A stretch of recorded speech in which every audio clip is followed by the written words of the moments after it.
watching Business Access TV. Business Access. Business Access. Business Access. Business Access. You are watching Business Access TV. Business Access TV. Serious about business. Serious about business.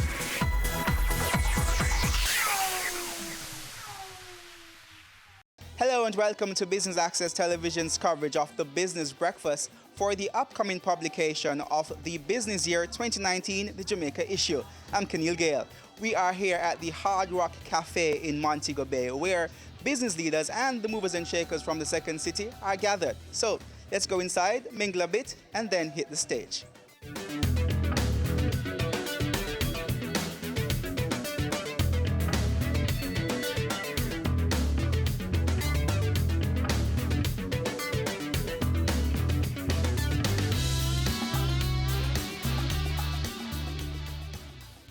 So we are delighted to have you to participate and share in our second edition of the Business Year Breakfast in Mobay.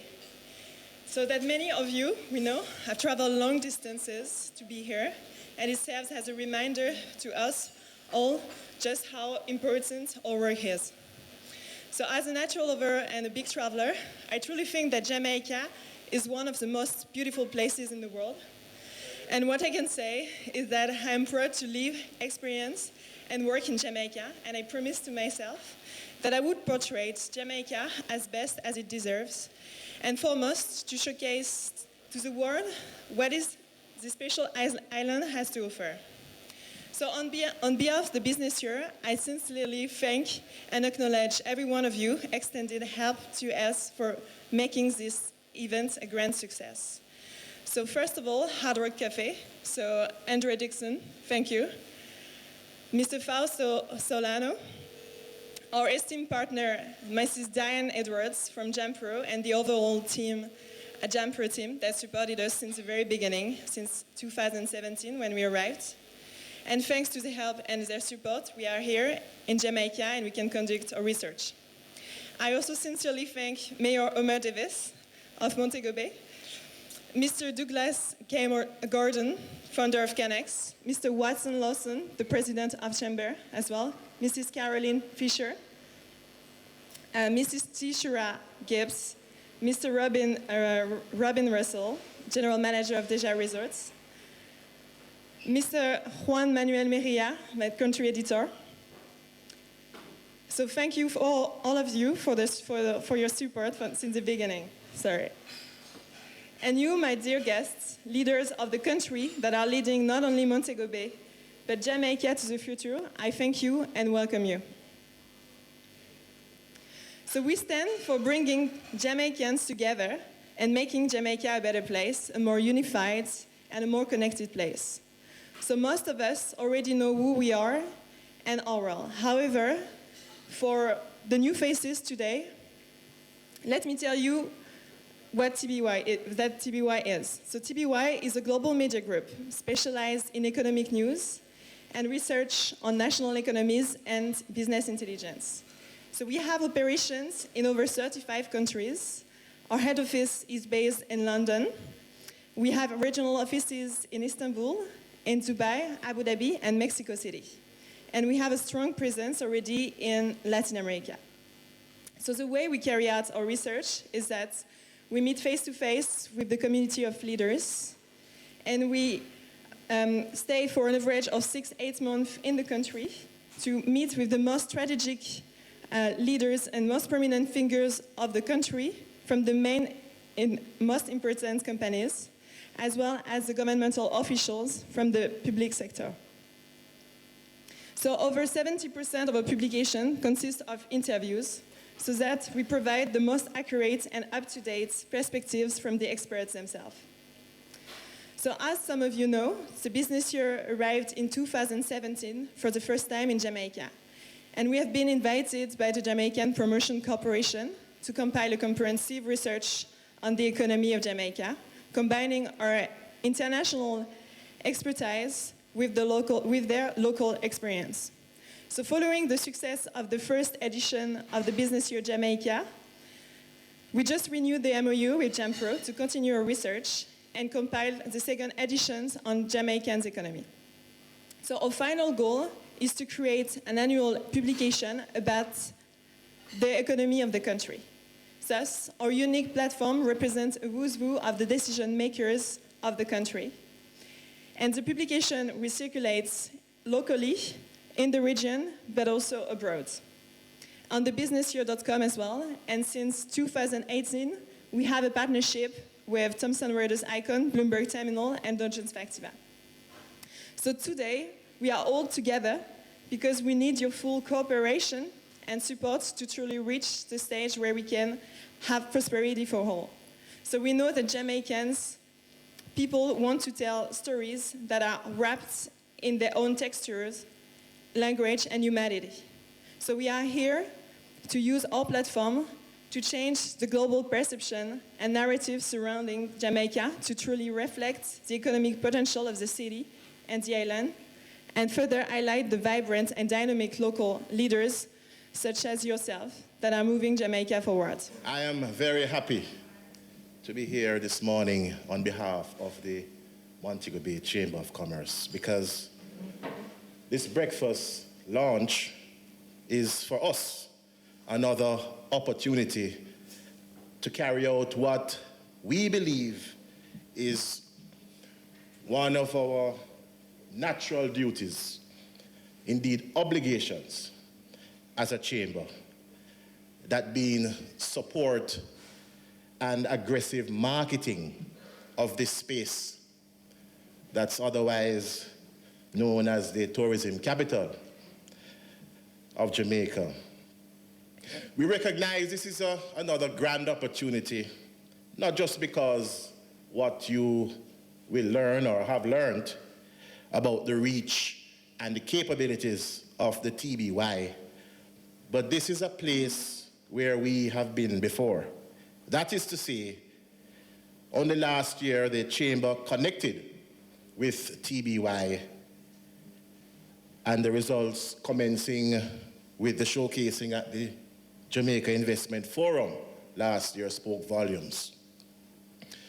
In fact, yes, as Aska said, they officially launched their first publication, the TBY Jamaica, at the forum in partnership with JAMPRO. So let me also recognize the TBY for, one, the interest it has taken in Jamaica and the excellent way in which it had delivered on marketing this space and all the great products and services available. You know, I will admit, ladies and gentlemen, that I'm also very happy for the opportunity this morning for selfish reasons. Yes, selfish reasons. Because I recognize that this partnership, this renewed connection, sits very well with three overarching strategic initiatives for my administration. Indeed, the 10-point strategic plan for which this administration was mandated to execute on are all within the areas, namely member centricity, modernization, and advocacy.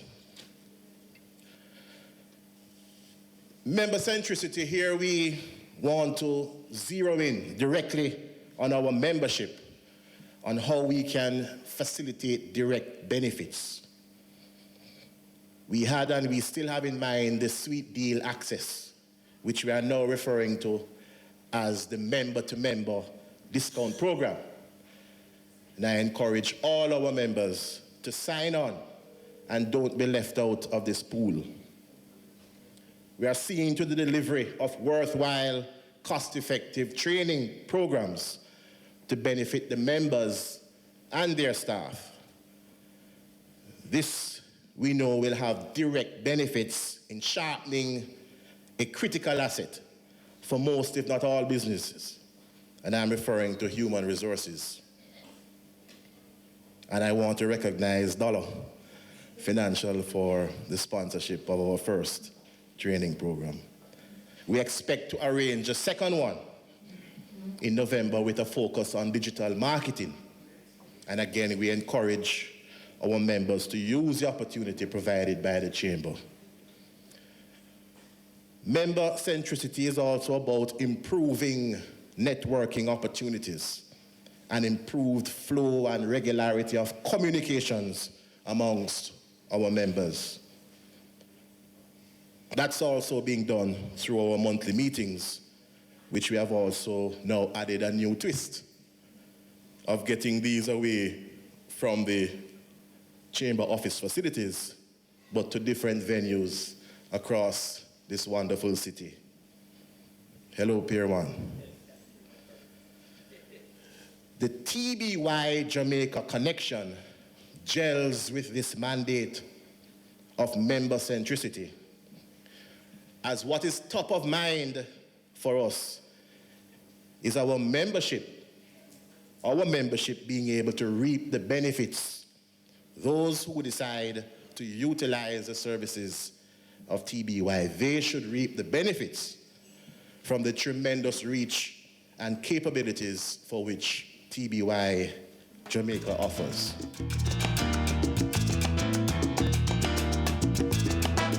We take our first break here on Business Access Television's coverage of the launch of the business year. We are in Montego Bay, and when we come back, we will hear from the mayor of Montego Bay, Homer Davis.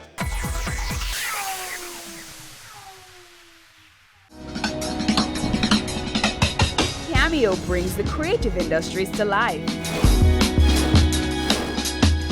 highlighting creatives in different fields each week. Art. My life turns art. I breathe, I eat art. Fashion. Food. Without a customer, we're nothing but four walls. Music. Film. Cameo, only on Business Access TV. Have you seen it? It's BATV Live. Live streams of business news weekdays at 7:30 p.m. Stay on point Thursdays at 8 p.m. with our Business Current Affairs show and Weekend Business Report Saturdays at 7:30 p.m.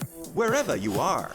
Log on to our Facebook page at Business Access TV or visit our website at batvja.com.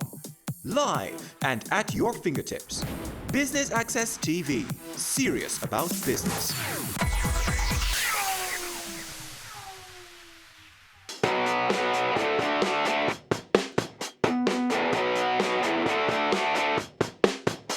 Welcome back to Business Access Television's coverage of the launch of the 2019 Business Year publication, where Jamaica will be getting another solo issue. We will now hear from Montego Bay's Mayor, Councillor Homer Davis. Let's go to the stage. Montego Bay, our little city, our friendly city, our beautiful city, carries the title. And it's not something from my imagination. It is something that has been recognized, that we are the fastest growing city in the Caribbean. And for that, you, the members of the business community, you, the members of the Chamber of Commerce, and those who are involved in tourism, ought to give yourself a round of applause for that. Hadn't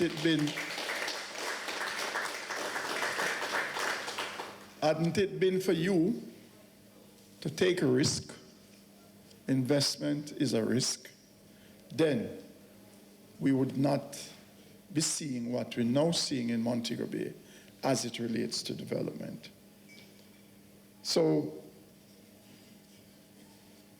Montego Bay, the status as it is now, is due largely to work being done in marketing Jamaica as the best place for almost everything.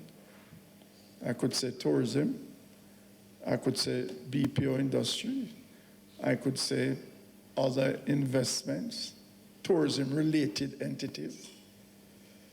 But what stands out is that Montego Bay is the preferred location.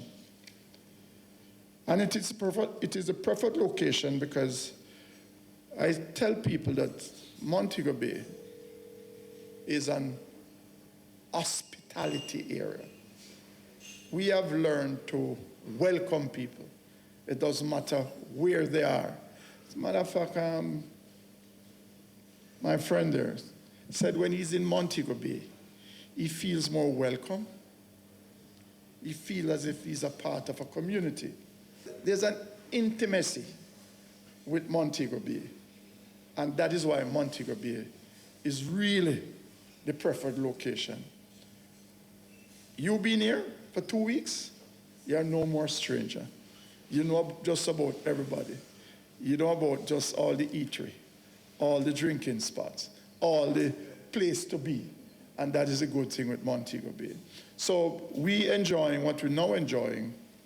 It's not an accident. It is a culture. It is a culture that I've developed over the years. Because I came here 40 years ago, and that was the culture where the people of Montego Bay embraces their visitors, whether they are local, they are foreigners. They embrace you. And that is the thing with Montego Bay.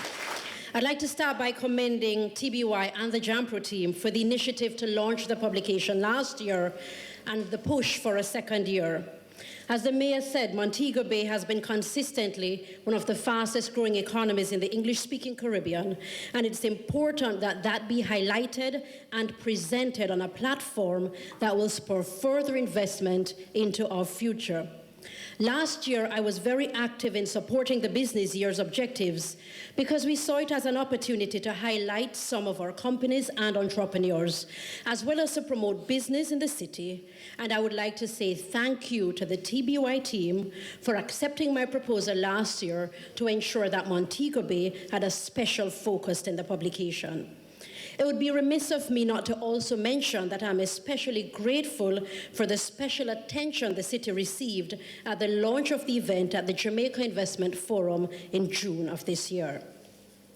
Wearing the hat of I Love Mobay, I am delighted that the business year will now be giving internship opportunities to our youth to allow them to work on a publication of this caliber, reaching a global audience. Business leaders, I implore you this year to facilitate the team from TBY. Ensure your businesses are represented in the publication and your industries are highlighted. I Love Mobay congratulates the business year once again. We wish for you much success with the 2019 publication.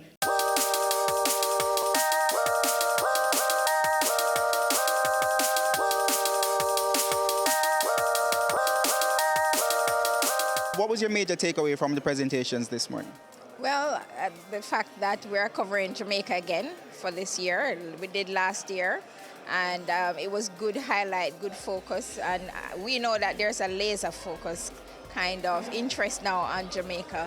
We have done very well in the Doing Business report, in the Global Competitiveness Index, and so this, will take us further in positioning and presenting Jamaica as a great place for investments. So what are some of the opportunities do you see for your industry in particular from a publication such as this? Well, as you know, we're in the global services business. So our interest is customers looking to do business with existing providers, new entrepreneurs, new businesses in Jamaica.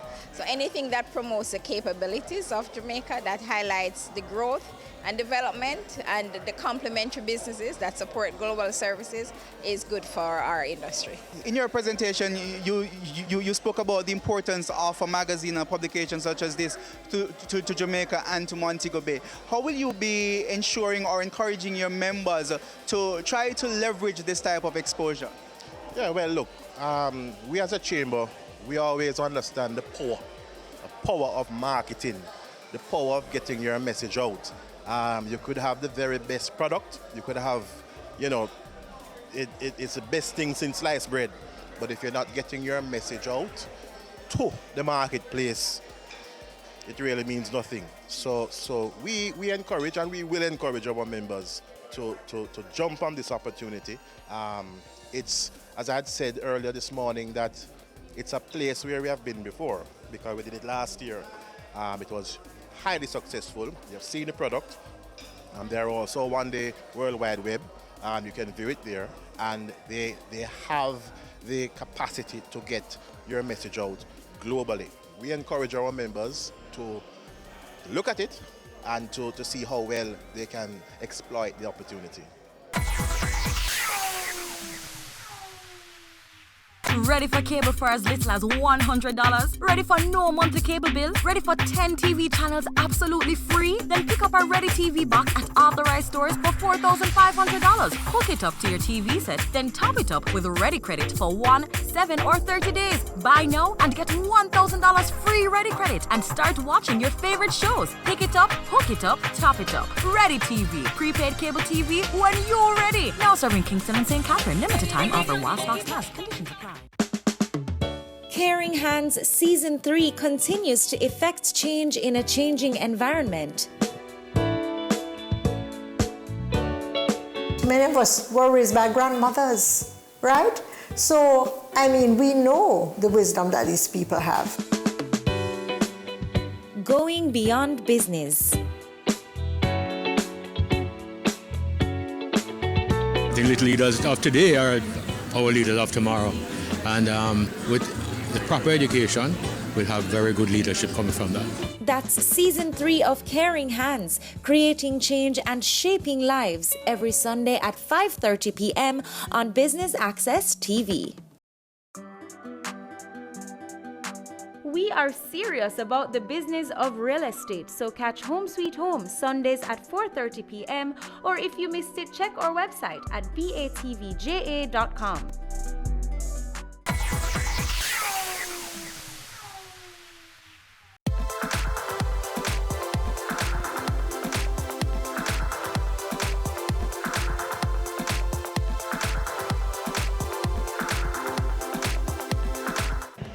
From this type of publication, this type of exposure, what are some of the industries that you would want to see attracted to Montego Bay from these investors?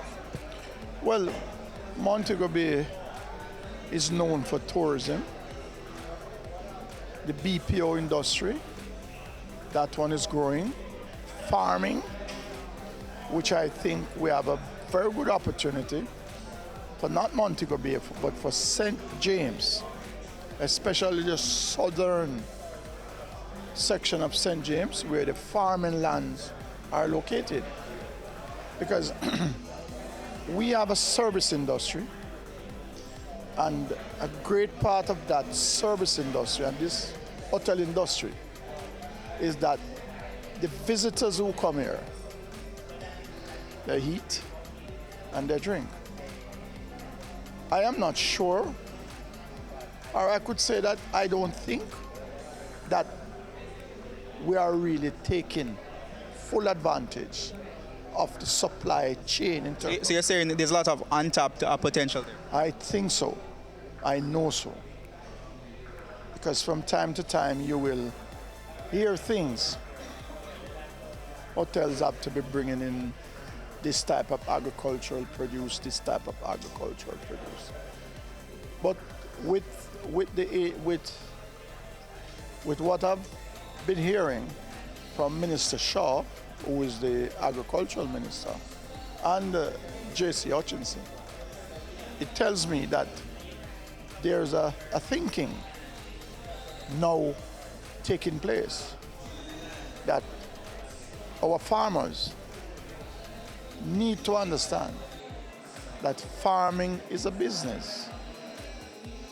And if you're running a business, it has to be run efficiently, effectively, and it runs in a way in which you can make profit and you can sustain and maintain your family and your life. Tell us a little bit about SolarBuzz. Well, SolarBuzz is a energy company focusing on renewable energy. So we install mostly solar projects for residential and commercial clients. We also do a lot of glass glazing and tinting to help reduce heat loads coming into properties to also reduce their energy consumption. How do you see a company like yours and other similar companies benefiting from Jamaica getting another issue of the business year? I think that anytime a publication like the Business Year focuses on Jamaica, they're so prominent that it shows us in a very good light worldwide, and business people around the world see Jamaica as a viable investment. So I think it's a tremendous opportunity, and I think we should be very grateful to have them focus on our island. What kind of investment do you see, or potential investors do you see being attracted by this publication in terms of to come and invest in Jamaica? Well, I mean, I think we'll continue to see the BPO market grow. I definitely see the energy sector, which I'm focused in, growing. I mean, when I read through the last publication, there was just so many different opportunities that I think that we're going to get a variety of investors looking on the island and just seeing a tremendous amount of opportunities. Even when I read through it, I was getting ideas in other sectors that I'd love to be a part of, but you just can't do everything. So. Are there also opportunities for future collaboration between local companies and overseas companies? Oh, definitely. I mean, we collaborate with overseas companies all the time. So, you have to understand your expertise and where you are in your business cycle. When Solar Buzz was just starting out, I knew that I needed some guidance. So I partnered with bigger companies than myself from overseas, and I cut them in on the deal, and they helped to train us and bring us up to standard of international standards where we are now. So yes, strategic partnerships are a great opportunity to grow and become viable on your own. Tell us a little bit about what are some of the expectations for the 2019 Jamaica publication. So our expectation is to portray the economy of Jamaica and meet face-to-face with the community of leaders and investors of Kingston, Montego Bay and the whole part of the island, in order to highlight the business opportunities, but also highlight the economic trends of the country. And our final goal, is to create an annual publication about the economy of Jamaica, and as well as attracting and boosting the economy of Jamaica, but attracting as well foreign direct investment in the country. For those who aren't familiar with the publication, tell us a little bit about your audience and other publications, other countries that you've done publications for.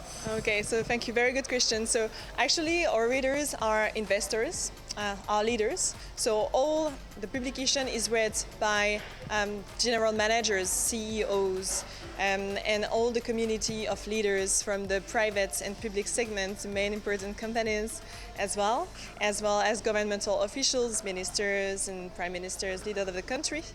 And we reach out 9,350 readers in Jamaica and 88,000 readers internationally, as well as we distribute the publication online on thebusinessyear.com. And since 2008, which is a breakthrough in the history of the business year, is that now we have a partnership with Thomson Reuters Icon, Bloomberg Terminal and Dow Jones Factiva. How much of a big deal is this for Jamaica, the Jamaican economy and businesses in Jamaica? So it's a great way to give the voice of Jamaicans himself and experts himself, and showcase the strengths and the opportunities of Jamaica and the business opportunities in the international scene. And that's how we end our coverage of the Business Breakfast for the publication of the Business Year's 2019 Jamaica issue. We hope you enjoyed our coverage. I'm Kenil Gale. Pleasant viewing.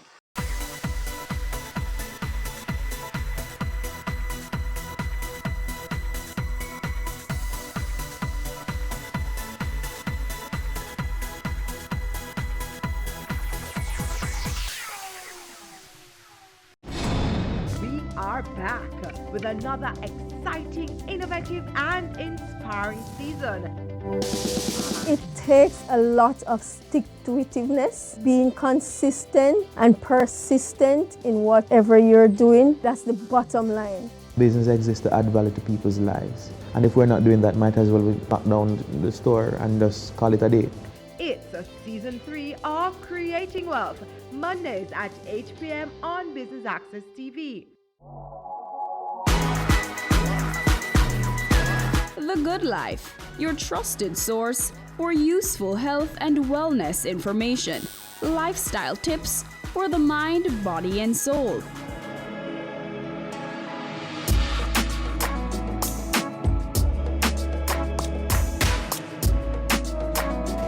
Tune in Tuesdays at 8:30 p.m. on Business Access TV.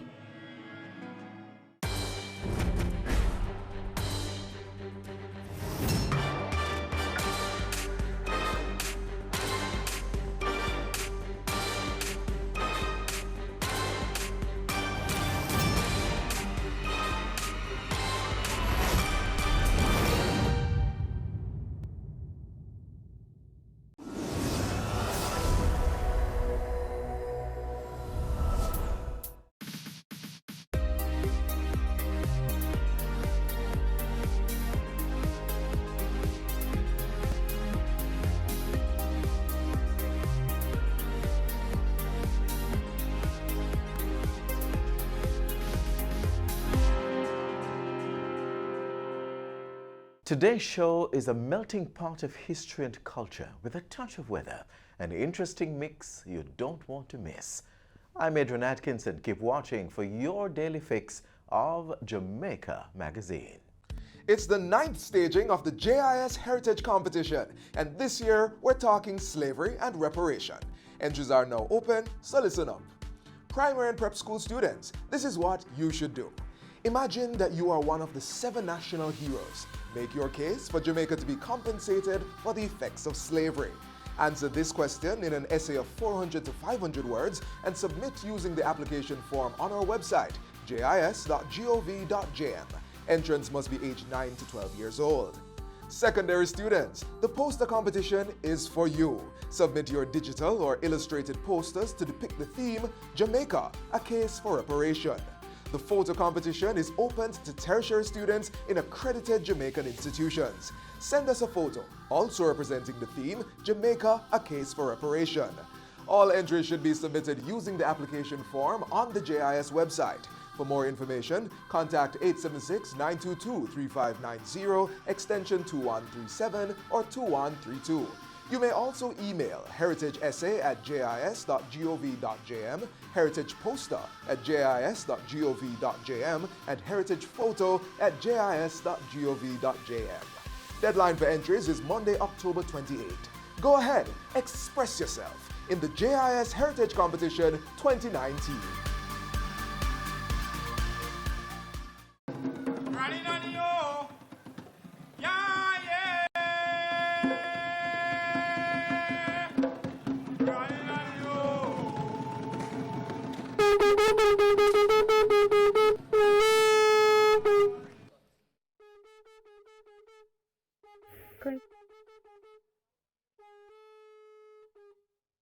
Welcome to our museum.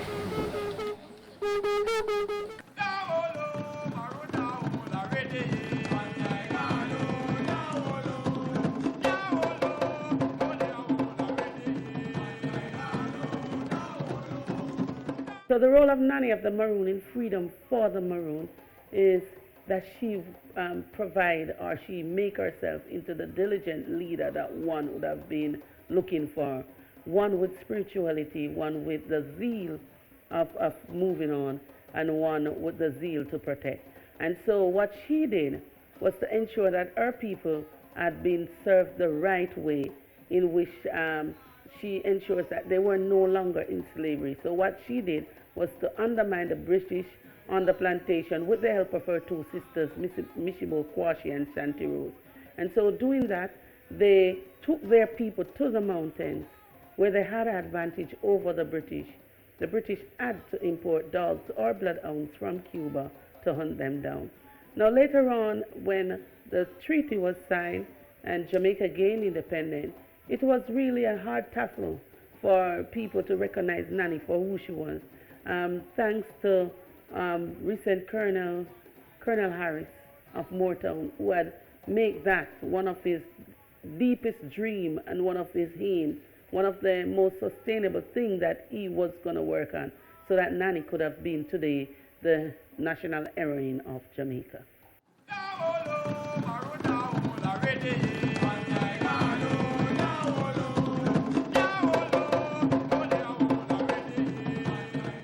Some of our heroes, like Nanny, fought on the battlefield for freedom, while others, like Dr. Clinton Hutton, who's showcased in our next feature, have fought to preserve our culture. Watch this. I specialize in the philosophy of Caribbean politics, both historically and presently, through the centuries coming up. Politics of decolonization, the politics of resistance and social, radical and revolutionary movements in the Caribbean.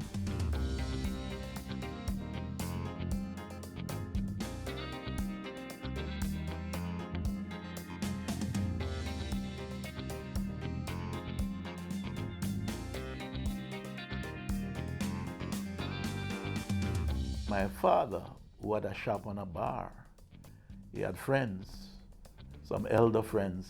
My father was born in 1893, and his friends were born during that period in the early 20th century. And they used to sit in the bar every night and talk. And they talk politics, and they talk history, and they talk about sports as well.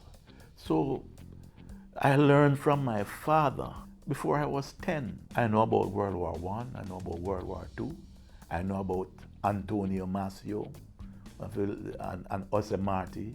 And so I have this interest in politics, in political movements in the Caribbean, political movements in the world, in political thinkers, in history from ancient times, from antiquity. So I do know that when I grow up, what I will do will have something to do with those things. I went to Jericho All-Age School. At age 16, I started teaching at that school. My first paycheck for the month was $92. No, $92 when I was 16 was big. It was 1971. I have taught all the age groups. I taught at primary, then secondary, and then university. But yes, I've been at U for 25 years, teaching people to imagine is critical. Teaching them to analyze is very, very important. Teaching them to ask questions. Teaching them to find solutions. And teaching them to see learning as an adventure.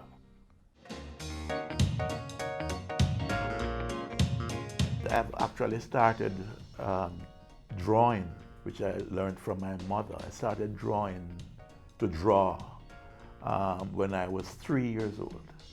And I started painting when I was about 5 and 6. My works of art, I've published over 200. I've written extensively about the visual arts because I think that we learn a lot about art out of Europe. What we need to do, we should be master of learning about arts over the world, across the world. But importantly, we need to know about our own artistic tradition and what constitutes beauty in our art.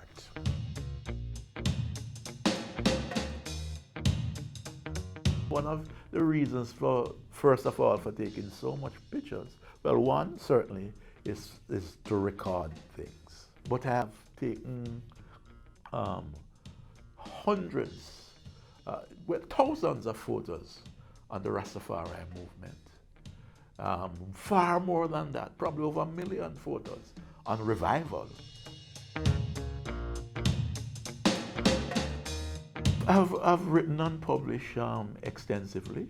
I have attended close to 100 conferences. I've written close to 100 conference papers. I have written many academic articles for academic journals.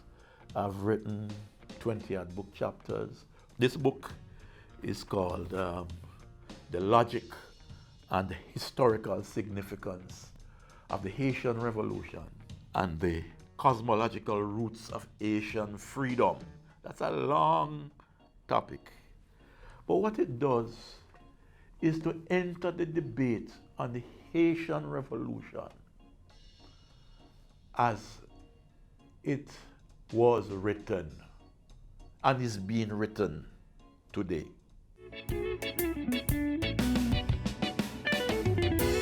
I'm not given to high praises and so on. That's the way I am. But yes, it's good that you recognize what you're doing. I have a tremendous level of self-motivation and a tremendous level of interest in the wisdom and creativity of ordinary people.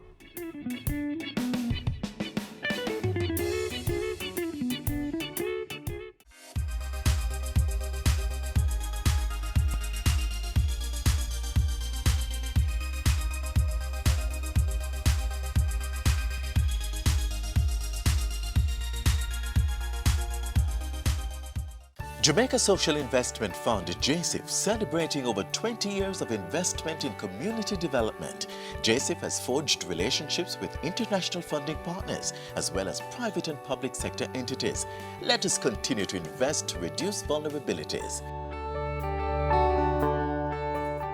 Let us build our social capital and resilient infrastructures to ensure full participation in Vision 2030. JSIF, investing for community development. Are you ready for an adventure? Right now, join JIS TV producer Janisha Dugan as she takes us to the culturally rich parish of St. Catherine.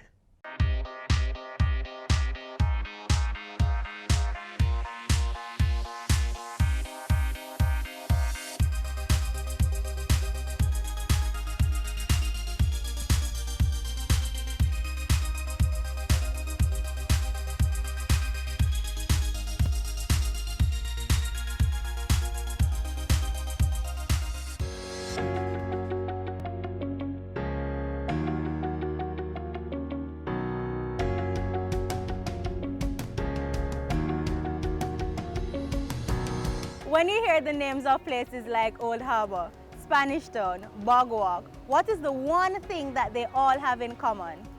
They are in the parish of St. Catherine, and St. Catherine is my parish. It's my home, and it is also the home of Jamaica's first free black community, Sligoville, the third longest river, Rio Cobre, and some of the oldest bridges.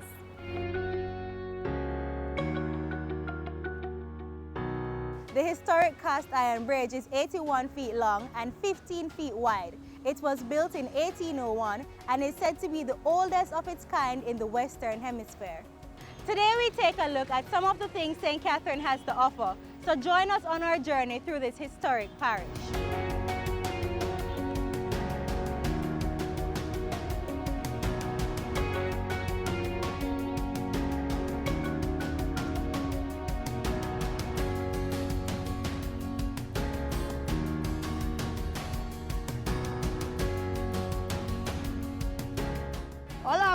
Beach are the best beach, the best community. Fish them proper, everything that's good. Original fish you have over here, no bomb fish. We large here, extra large. We think shot over here, here.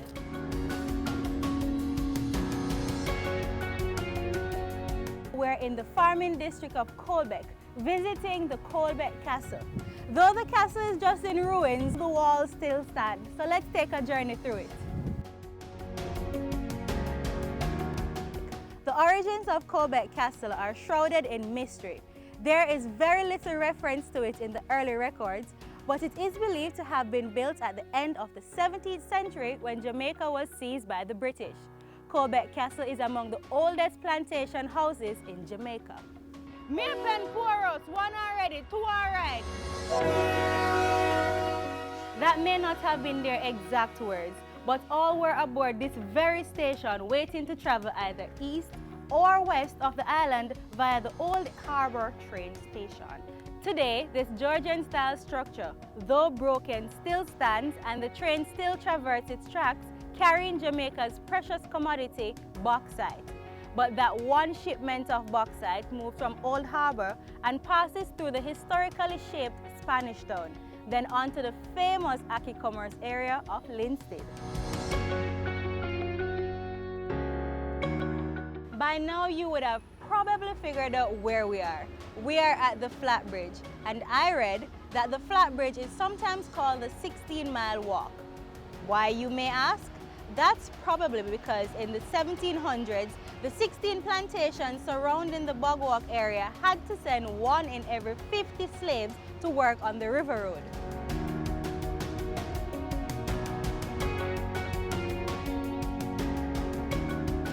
Before there was the highway, whenever the Rio Cobre overflowed its banks, motorists had to travel through Sligoville, the same Sligoville that was the first free black community in Jamaica. Sligoville is a community that is made up of some smaller communities, but Sligoville is the hub. Sligoville is the base where most of the historical activities took place. We are standing on one of the 30 acres of land that were distributed as free villages. That is once a house that is supposed to be using from those days. But what happened is that during slavery, the slave master would live up on the top part, and below it, they have a little cultivation for the slave. It has all the attributes of a house being used at that time. Because they have wackland, daub, and things like those. So it's one of the old-time houses.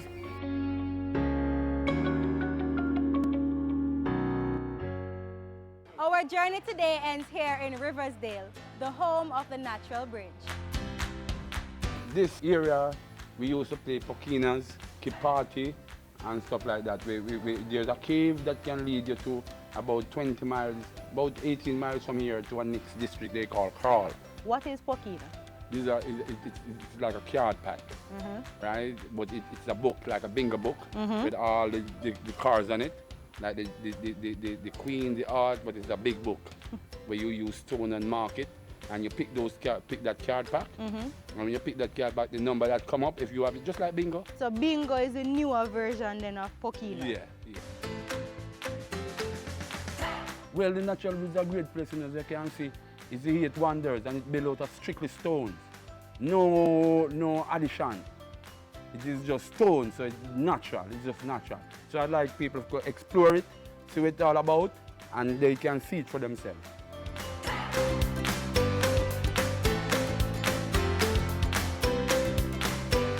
177 steps later, and we're finally back at the top. So guys, what you've just seen is just a little bit of St. Catherine's history. The parish has a lot more to offer. So guess up, gear up, go and go the road now.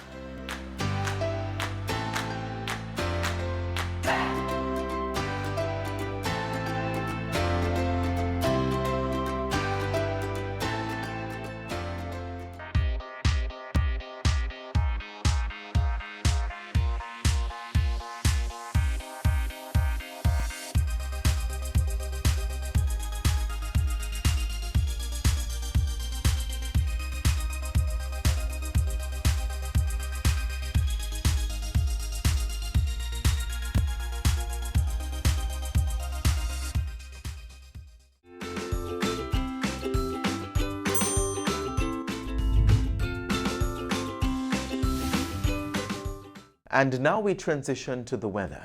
It's easy to forget about atmospheric conditions when it's bright and sunny. But there's a group of persons that's always watching, those who work at the Meteorological Service of Jamaica. Up next, find out what happens when they spot a severe weather system that may affect the island.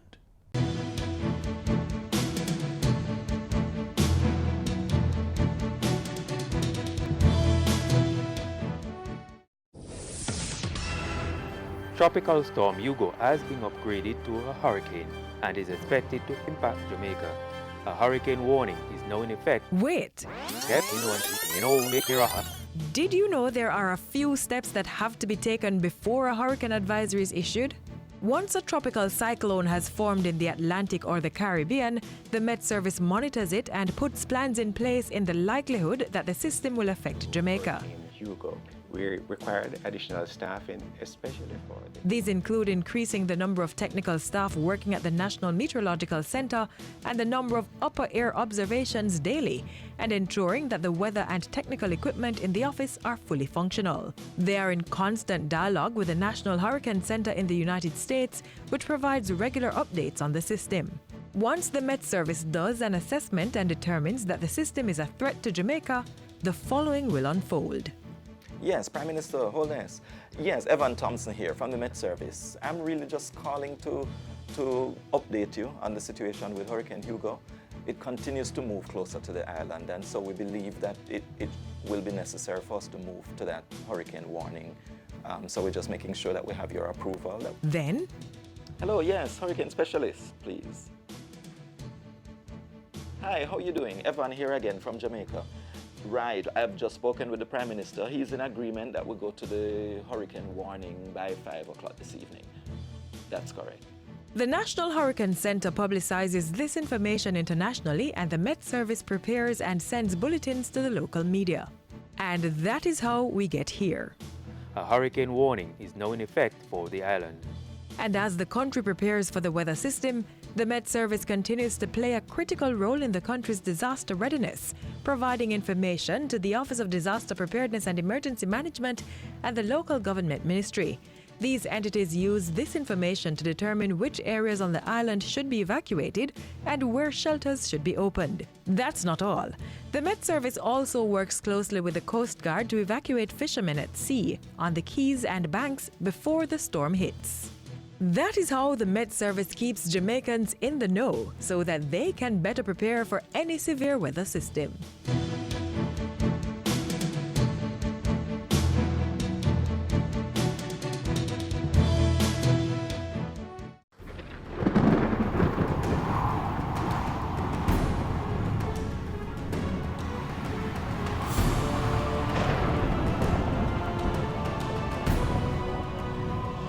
Jamaica's location in the Caribbean basin makes us vulnerable to the eventualities of the hurricane season. It is therefore critical that from June to November we always prepare for tropical cyclones.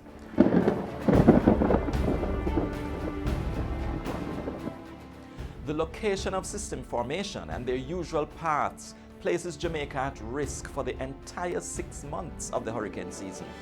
Systems form in the Western Caribbean, that's Jamaica's location, or in the Gulf of Mexico at the start of the hurricane season. But as we move through July and August, we see development more in the Eastern Caribbean. Systems that develop here tend to move towards the west in the general direction of Jamaica. Then around September and October, we see systems developing more off the west coast of Africa or over the open waters of the tropical Atlantic Ocean. But the tendency again is that they move towards the west with a slight drift to the north, again placing Jamaica in a bullseye position. As we go into November, there is a shift to development in the Western Caribbean once again, sometimes in the southwestern region, but they move towards the north. Again, Jamaica is a target.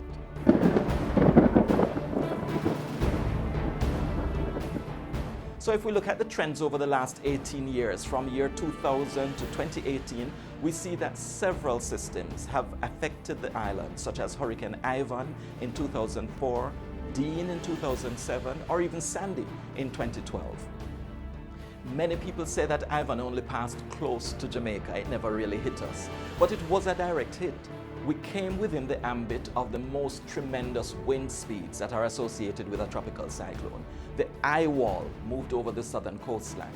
Dean in 2007 was another hit for us. The center of the system was off the south coast, but again we came within the eye wall of Dean as it moved along the south coast. And in 2012 we had that visitor from the south. This was Sandy moving over the eastern part of the island, making its entry near Harborview and exiting around Port Antonio on the northeast coastline. It moved across the island as a Category 1 hurricane. We also had some systems that had unexpected but significant impact over the island. We had Wilma in 2005. This was one of the most powerful hurricanes ever formed. The system lingered in the early stage of development just off the southwest coast of Jamaica. We got 2 weeks of heavy rain, even though it did not move over the island. And then in 2008, you might remember Gustav. Gustav caused significant flooding and devastation as it moved across the country. And it was not even a hurricane, it was a tropical storm. Then there was Nicole back in 2010, which caused severe flooding even though it was not even named a tropical storm when the rains were pounding the island.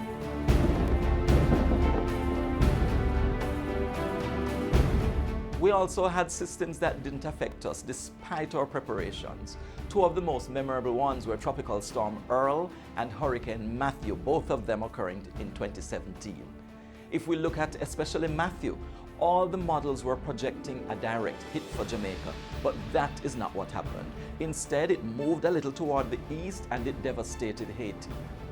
Some persons may use this as an excuse for not taking hurricane warnings seriously, but remember that despite the technology and the advances that are made in predicting the path of these systems, tropical cyclones are still somewhat unpredictable. It is always better to be prepared for systems that might hit but don't rather than be unprepared for one that hits us.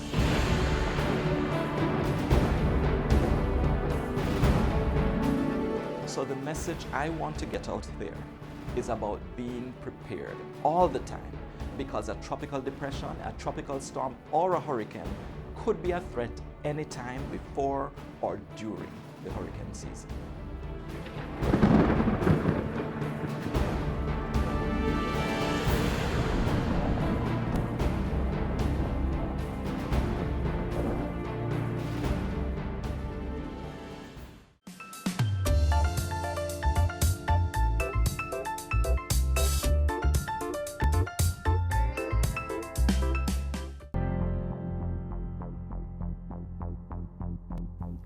Researchers say that climate change trends for the Caribbean include increased temperatures, rising sea levels, stronger and more frequent storms and hurricanes, and unpredictable rainfall patterns. In Jamaica, many older persons will tell you that there was a time when they could easily predict the rainy season, and they would use that prediction to decide when to plant their crops.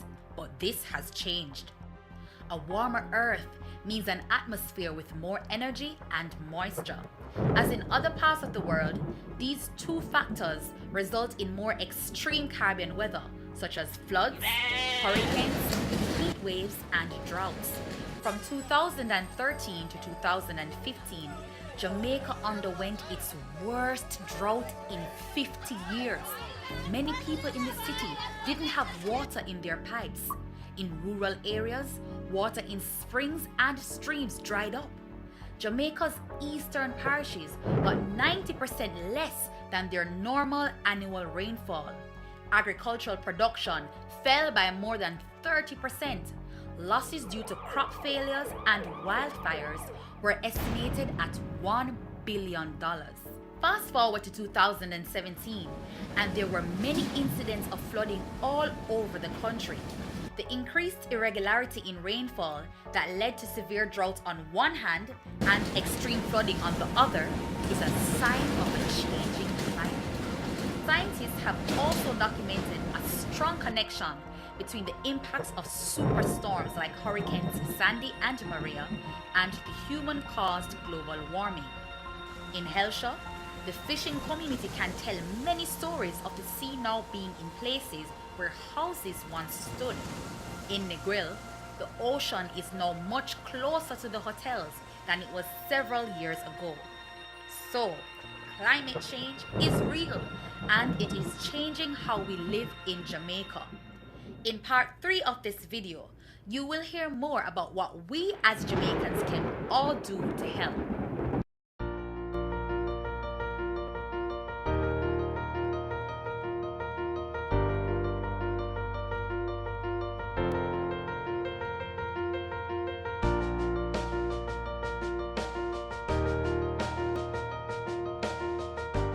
This is where my sojourn with you ends today. Share this and any other edition of Jamaica Magazine with friends and family.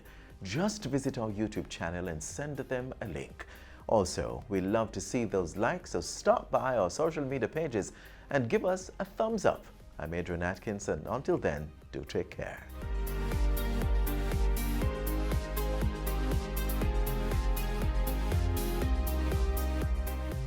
This has been a production of the Jamaica Information Service, the voice of Jamaica.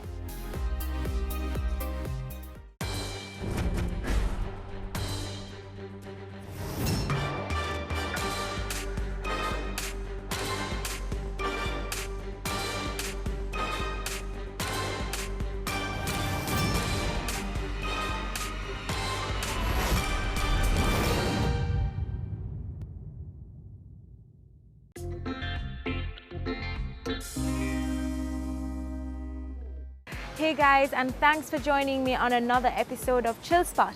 This week we'll be hanging out with Cherie Martin, Senior Vice President of Energy Delivery for JPS. First, I'll be joining Cherie at work to get an idea of what she does on a daily basis, and then we'll be heading over to Just Salads for lunch. So don't go anywhere, more Chill Spot after this.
Hi, Cherie. Hi, Candy. Good to see you. Good to see you again, too.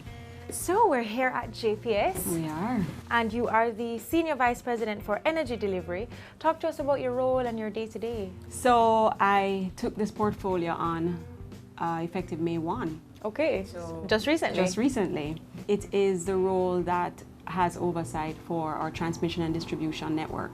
Okay. So all the wires and the poles that we have to keep in a particular condition for our customers, I oversee.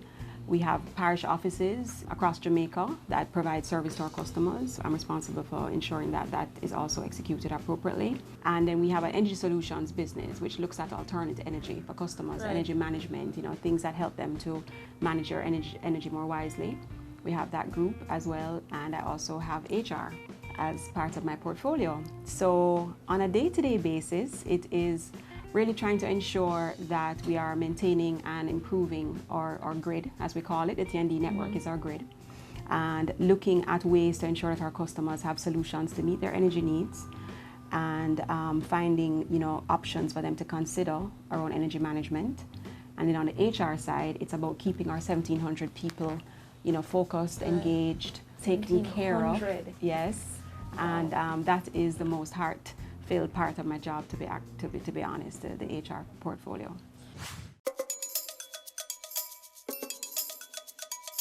Now, with the trend globally for everybody to reduce their carbon footprint, how has JPS integrated that into their business model? We are in support of the national agenda for energy, which is really, if you think about it in 3 pillars: affordability, sustainability, and security. Underpinning all of that is a central theme for husbandry of the planet and how we manage our resources. So alternate energy sources, where we reduce the reliance on fossil fuel like oil, is a direction that we are going in. Cleaner, more efficient ways of generating power is also a direction. So if you think about what we've done in the last couple of months with the Bogue power plant, where we've converted it from oil to gas, that is a signal, a really big step for Jamaica to reduce its reliance on fossil fuels. But we're also expanding our renewable energy landscape in the country, and more customers are looking to that source for options. Because of a clean and green agenda, the environment is something that we would like to see more action and more lobbying taken for in Jamaica with our policymakers. But even until that happens, JPS is saying that we can do our part. So we have a big push internally. We have an initiative called the Clean and Green Initiative internally with our staff members, and even looking at projects outside to say how can we influence what's happening in terms of just a more stronger environmental stewardship. So we have our staff members through JPS Foundation, for instance, doing tree planting. We encourage conservation internally. There are just a host of things that we're doing at a local level. But we also believe that at a national level, changing out from fossil fuels, adding more diversity to our fuel mix by introducing renewables is something that the country deserves, and we're all behind that. Okay, and what would you say is the biggest misconception about JPS? I think now more than ever, persons have seen a shift towards a company that has put the customer at the heart of its business and that takes seriously its role as a key player in economic growth and development in Jamaica. I really feel people are witnessing that, and the misconceptions that they had before around us being, uncaring. There are other words that have been used to describe the brand. We don't need to mention We don't need to those. mention those. And I would like to think that we're signaling, not just with our words, but with our actions, that we are taking seriously our role as the leading energy provider in Jamaica. So the misconceptions previously, I would like to think they're changing around, service, around responsiveness, around, solutions-oriented businesses. And I also believe that persons think JPS is in a monopolistic environment. And the truth is we have been facing generation competition for some time. People have other options to choose when they look at generating power. So monopoly is one word that people may use to describe us, but we're seeing with the advent of the energy changes in the last couple of years, a shift in options. We face competition, Right. and that's not something I think people readily accept or acknowledge about us. And so we've had to respond in a way that says our market is changing, and we therefore have to treat with our customers differently. And remember conservation, yes.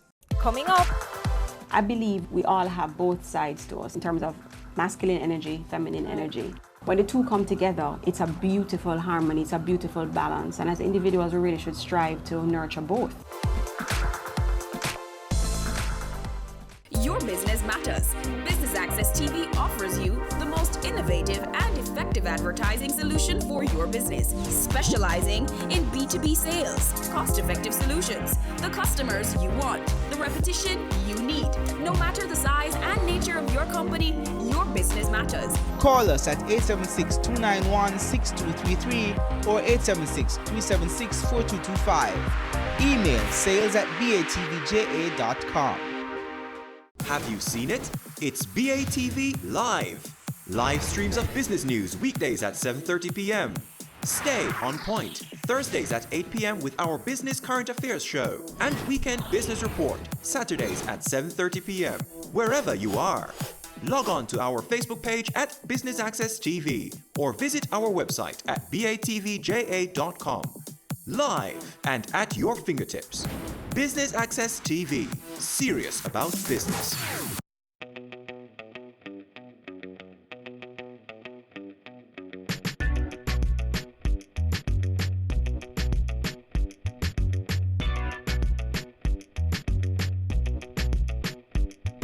now before coming to JPS, of course, you were in banking at NCB. Yes. How did you transition into this industry? What was that like? It was hard. I grew up in NCB, and as I spent a really fruitful 10 years working with Patrick Hilton, who is the group managing director there, and learning and being exposed and just having the opportunity to grow and flourish. I got a call from somebody who said Kelly Tomlin was looking for somebody to join her leadership team, and Kelly and I started talking, and yes, it was hard. But there are some similarities in terms of just how you develop teams, how you look at strategic issues, you know, how you look at allocating resources to make best decisions given the environment. So at a strategic level, there are a lot of similarities. The cultures are different, and I had to adjust to that. But JPS is a very nimble environment in terms of mindset. We do have legacy considerations around how people think, but I find for the most part, with exposure, with keen listening, with being more of a facilitator, encouraging collaboration, I've been able to get a lot done here. Okay. And I'm really enjoying it.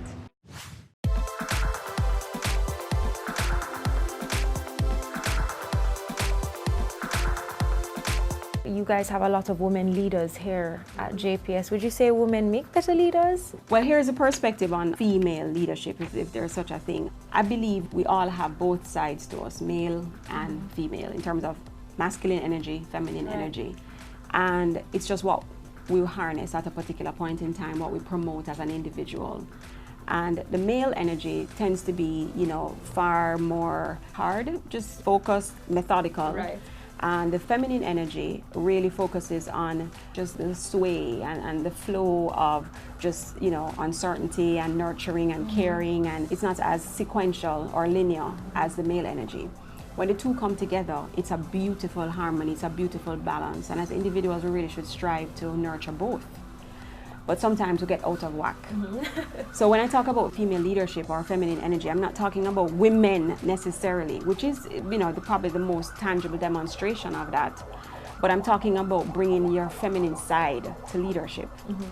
Absolutely. And in our industry, it has not been readily practiced. Right. It hasn't, Exactly. that's the truth. But I think as we begin to change conversations and talk to our people with that sense of nurture, that sense of care, that emotional side, if you will, people are responding and responding positively. So being a woman in the industry, I have found that there's a lot of receptivity to our style, our brand.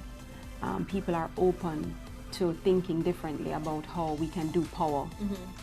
And I haven't experienced any roadblocks. I haven't experienced any pushback.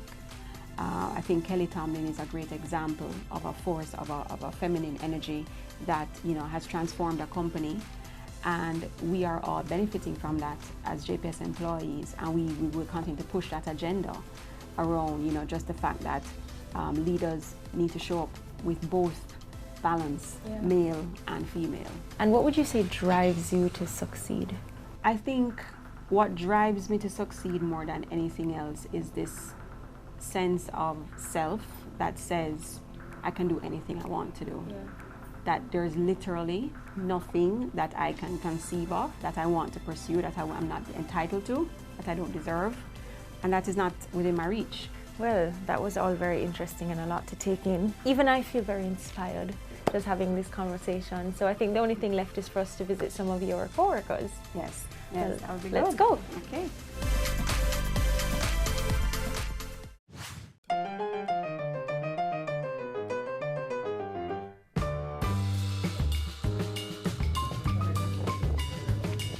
So Candy, I'd like you to meet some members of my team, guys. This is Candy King, and she's gonna sit in.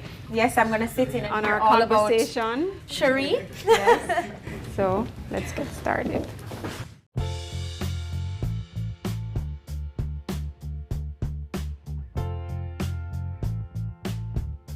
So team, what is it like to work with Cherie? Cherie is Passion. Energetic. Yeah, she spoke about energy earlier. Yeah. If you are not energetic, you're in trouble because she's Keep up on with the her. go. Patient.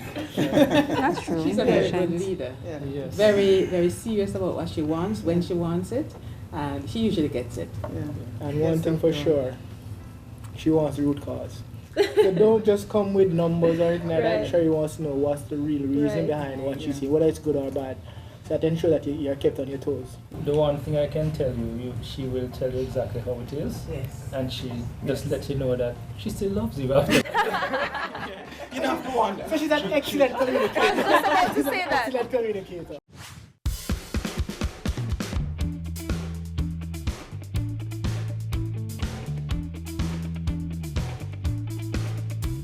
Cherie, are any of them troublemakers? All of them.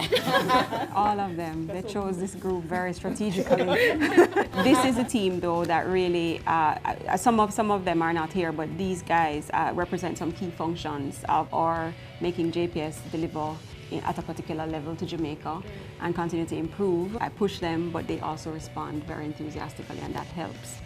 I like the energy of the team. No pun intended. Thanks, guys. All right, thank you.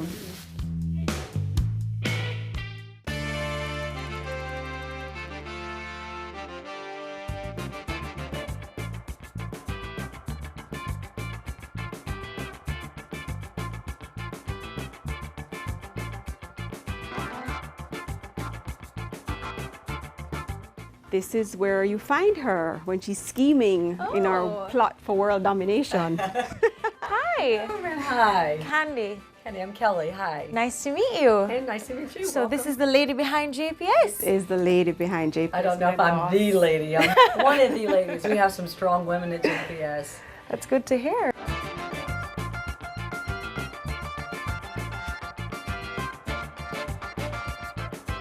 So what is Cherie like to work with?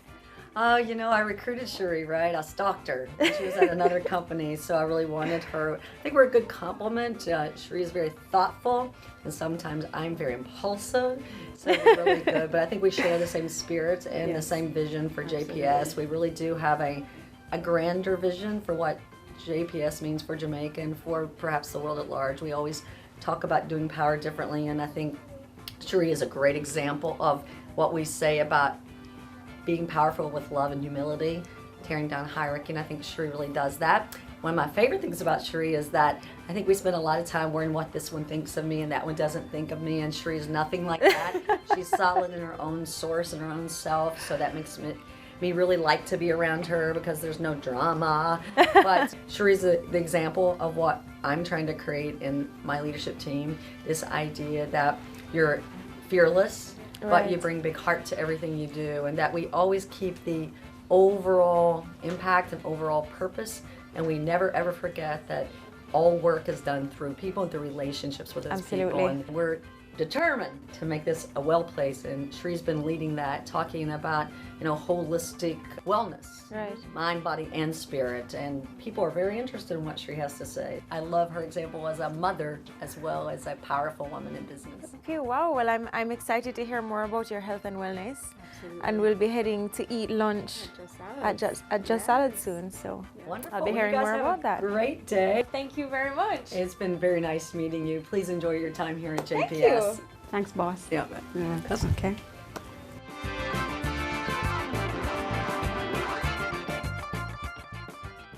Coming up, tell us about some of your other interests. I'm very much interested in female empowerment. I do a lot in trying to understand how women can be stronger, have stronger voices, see themselves as, you know, just persons that can pursue anything that they want to pursue.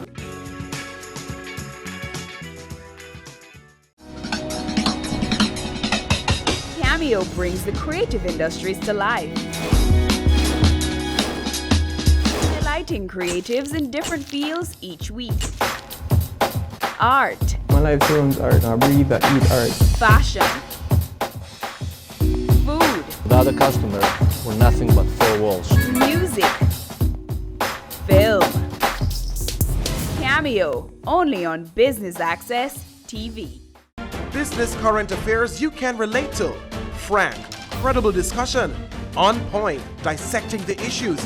Offering solutions to Jamaica's challenges. On Point, Thursdays at 8 p.m. on Business Access TV.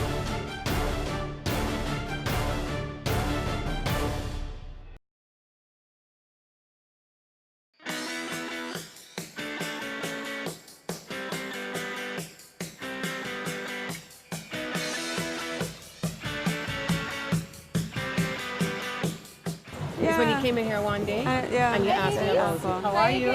Hi, Candy. You must be June. So, June, talk to us about Just Salads. How long has it been around? Just Salads has been around from 2011, and we're at this location which has been a prime position for us. What we try to offer here is that little oasis right in the middle of Kingston. Yes. And it's been working. And what about the concept of Just Salads? It started with friends and myself thinking we need to have a healthy option to eat in. Yes. Not just eating, as Jamaicans say, big food every day. Right. So I thought, let's make salads. But salads wasn't so acceptable because the average Jamaican thinks it's just bush you're eating. So I figured, okay, let's tweak it a little bit and let's add some Jamaicanism to it. Right. So we added sweet potato, we have breadfruit salad, we have yam salad, we have dasheen salad, and we have pasta salads. So with all of that, with your bush, which is your lettuce, tomatoes, cucumber, carrots, string beans, and corn. Then we add a little fruit to it to kick it up, and then we add our meat options. And you have about 6 options for chicken, mostly Oriental style, using all breast tenderloins. And then we have grilled fish, grilled salmon, grilled shrimp. Crab backs, which is a favorite. Which is my popular yeah, one, that's yes, a favorite yes. here. And we have vegetarian options also. You can get quiche, you can get lasagnas. We have soups daily. Yeah. And we try and tweak things a little bit that everybody who comes here should. And we make sure you find something to eat on our menu daily. And how would you say the business has evolved over the last 5 or 6 years? What we like about it is, like, every day at least one, they're kind of amazed to know that they're expecting, when they say salad, I'm not really into salad, but when they get our salad, Right. it's a huge I had that difference. exact experience. And it's a belly full. Yeah, I It's had a that belly experience. full, yes. Yes. So tell us why you love Just Salads. I love Just Salads for all the reasons that Joan just mentioned. It's heavy enough to hold you, but not too heavy. I do a lot of business here. I bring people over to have just a business lunch. Knowing And we that cater your lunches also, you know? Yes, yeah. Yes. You know, knowing that you have a healthy lunch, tasty, most importantly. The presentation is amazing. Oh, yes. A really great job here. We appreciate Joan. that. appreciate that. I'm going to try out the shrimp. Do you have anything in mind? I think the shrimp could work for me today as well. I'm looking forward to it. I haven't had it in a while. Okay, that's good. So we're going to give you some sides for this. Oh, okay. That's a sweet potato That's and the the sweet potato. woo. And whatever vegetable option you wish. No tomatoes for me. No tomatoes. Cucumbers and lettuce. Cucumbers and lettuce for me. Okay, we'll give you all the. She really sounds like a usual here, man. She knows what you want. She knows exactly what you want. All right, well, thank you very much, Joan, for talking with us. All right, I'll get your plates out shortly. Thank you. Is the fact that you're a regular here any indication of your lifestyle? Are you into health and wellness? I absolutely am. I think everything about us starts with how we take care of our body, how we cultivate our minds, but it all comes from source of spirit. So it's a really, triage of management, if you will. Just being conscious of your mind, your body, and your spirit constantly. Something I've been practicing for, I would say, probably the last 20 years. Wow, okay. Just building my awareness and consciousness of those three elements of who we are. Right. And so eating well is a big part of that. Okay, and would you consider yourself a foodie? I have friends who are more foodie than I am, but I do like to try new things. The problem is, my husband will tell you, when I try something, I want to stay. I'm good with that, and I'll have that constantly, forever. I'm not really new exotic dishes. Okay. But if I try it and I like it, I'm gonna want it more and more, and I'll keep ordering it, and let's go to the same place all the time, which he gets a bit annoyed with sometimes, but he manages me.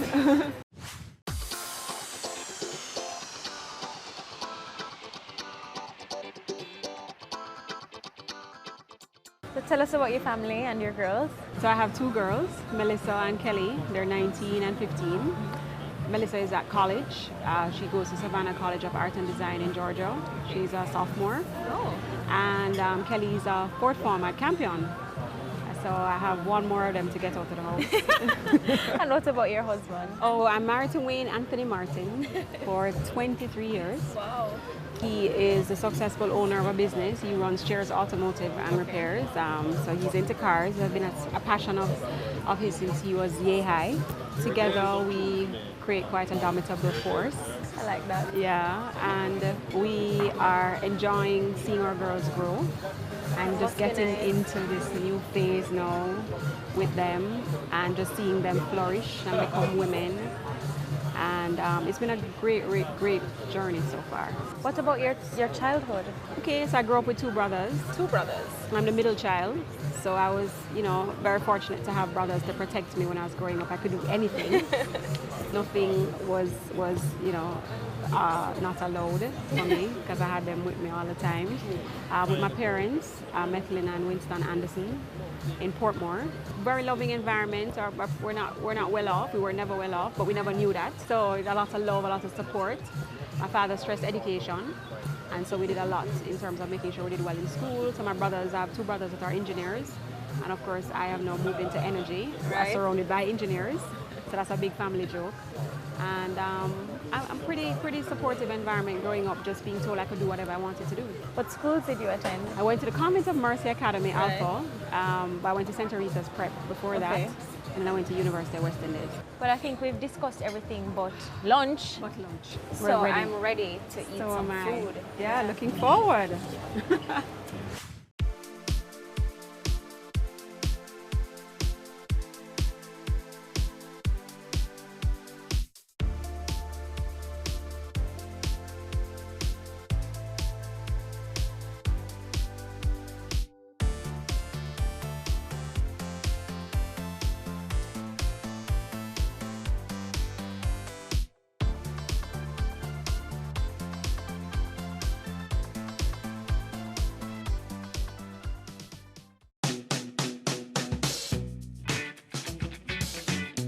How was your meal? My belly full in a good way. Like I'm really happy. Satisfied. Yes, that's exactly how I feel. And that's what Joan does every time. Just Salads is the place. If you want to make sure you get a nice healthy meal, that's where you come. Exactly. You don't feel over full. You know what I mean? Yeah. It's delicious. All right, so tell us about some of your other interests. I'm very much interested in female empowerment. I do a lot in trying to understand how women can be stronger, have stronger voices, see themselves as, just persons that can pursue anything that they want to pursue. And that's important because women aren't typically told that. You know, we're always told about limitations. So I'm very much interested in that. I do a lot of reading on mind, body, soul, how we think, how we represent ourselves in the world. So if you check my Kindle, it's a lot of books that, you know, really speak about, you know, the spiritual side of who we are. I'm into yoga. I absolutely have to do meditation. It has been a lifesaver for me for the last 10 years easily. It just allowing me to be very centered, feeling more confident, being able to process my thoughts and my emotions so I can show up how I want to show up. So those are my interests.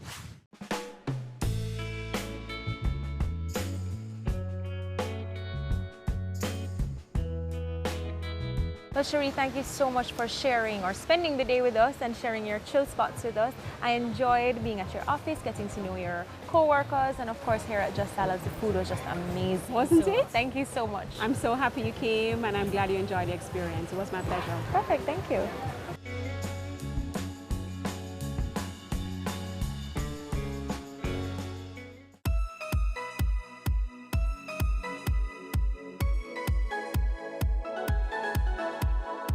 And that's it for this episode of Chill Spot, where we got to hang out with Cherie Martin, Senior Vice President of Energy Delivery for JPS. Today we got a chance to see how she does things at work, and of course we enjoyed our lunch here at Just Salads. So until next time, I'm Candy for Chill Spot. Bye.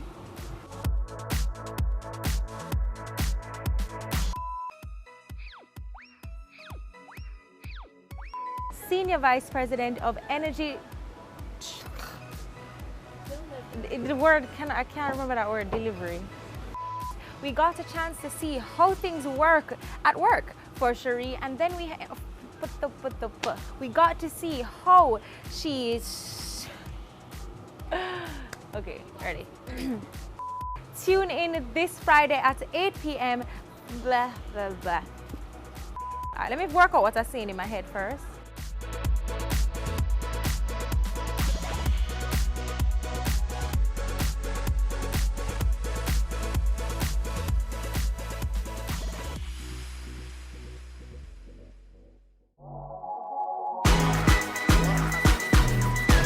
The Good Life, your trusted source for useful health and wellness information, lifestyle tips for the mind, body, and soul.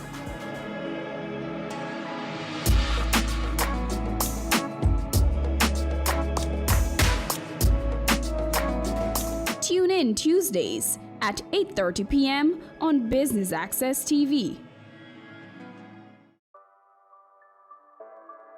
Sundays at 4:30 p.m. It's all about Home Sweet Home. Get your half-hour dose of the business of real estate, from laws and concepts to reality, building, buying, or renting. Or what about trends in decor or renovations? Home Sweet Home will keep you up to date.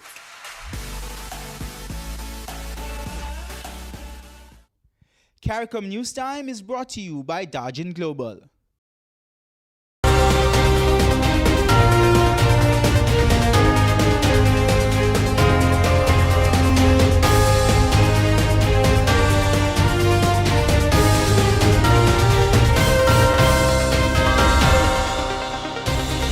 Prime Minister Gaston Brown says financial reparations are the best way to amend wrongs.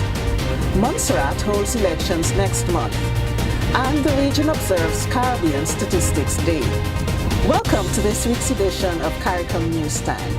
I am Michelle Nurse with the details.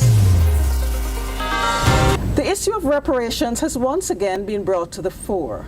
This time, there was a focus on the economic implications during a symposium under the theme Western Banking, Colonialism, and Reparations.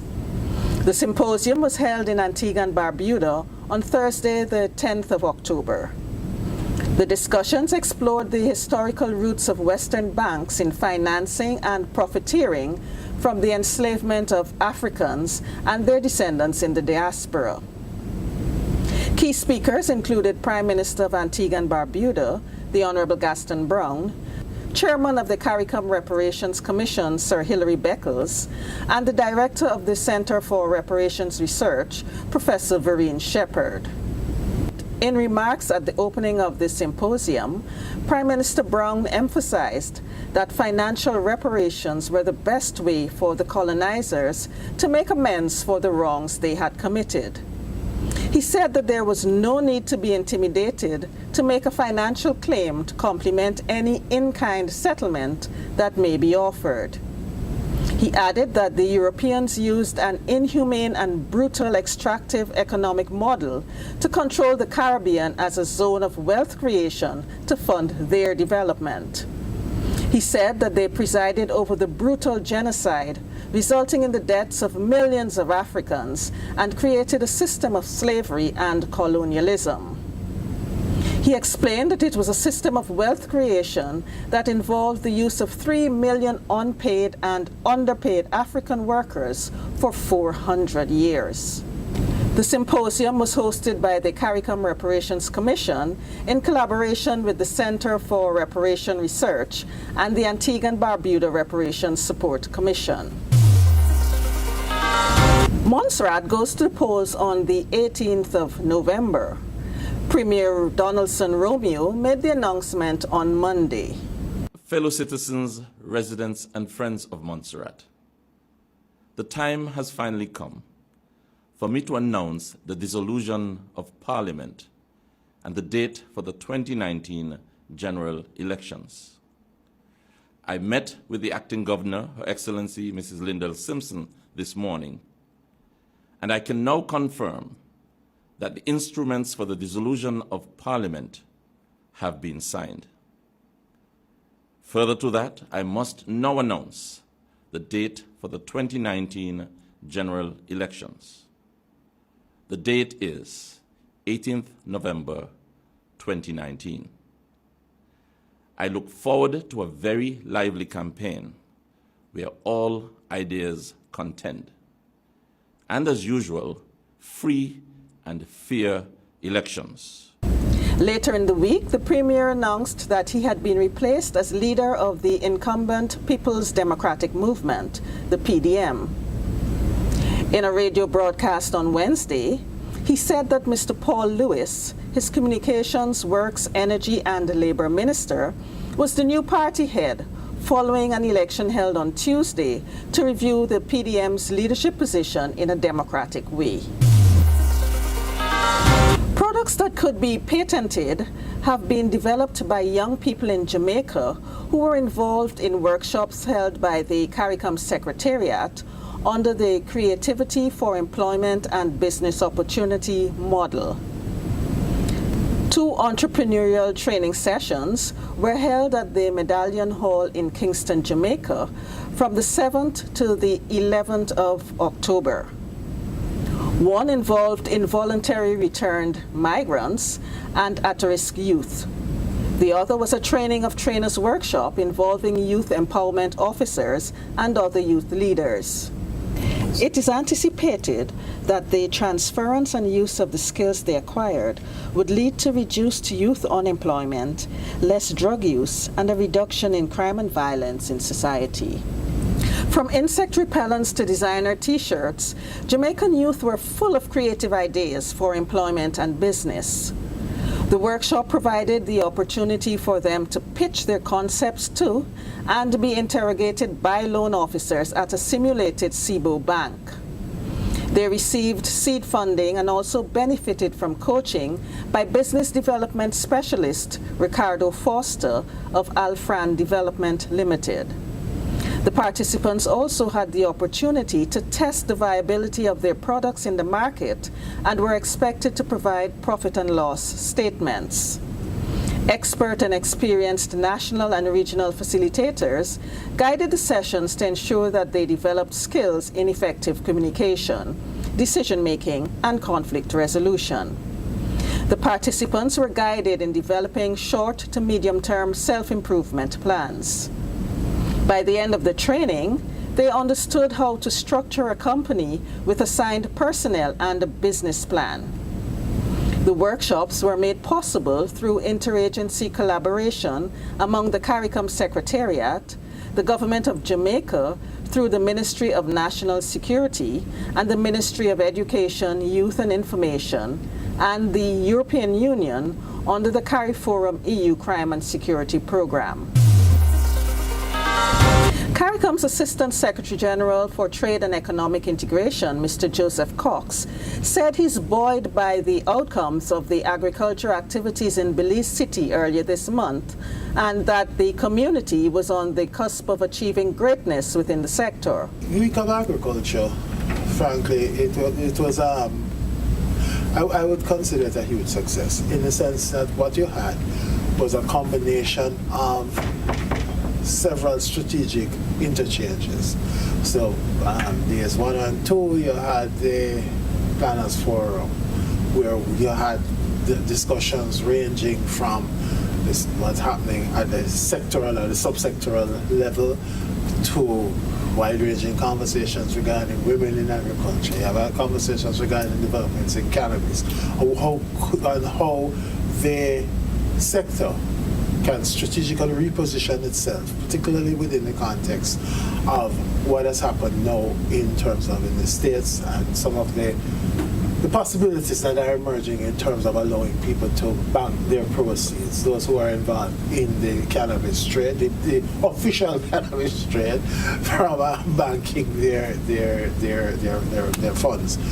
The region has serious concerns about the possibility of 2 diseases infiltrating the sector, and these were raised in Belize. There's a very serious discussion that occurred on the African swine fever, to which end the ministers actually made a declaration at the end of the meeting. And what makes this particularly serious is that this particular, I call it a pandemic,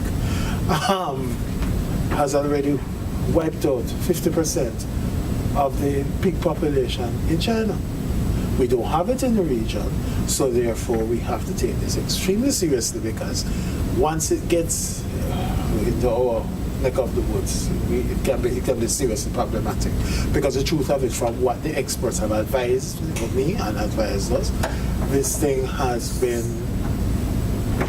it's resistant to heat, chemical interventions, etc. So it is resistant to the process.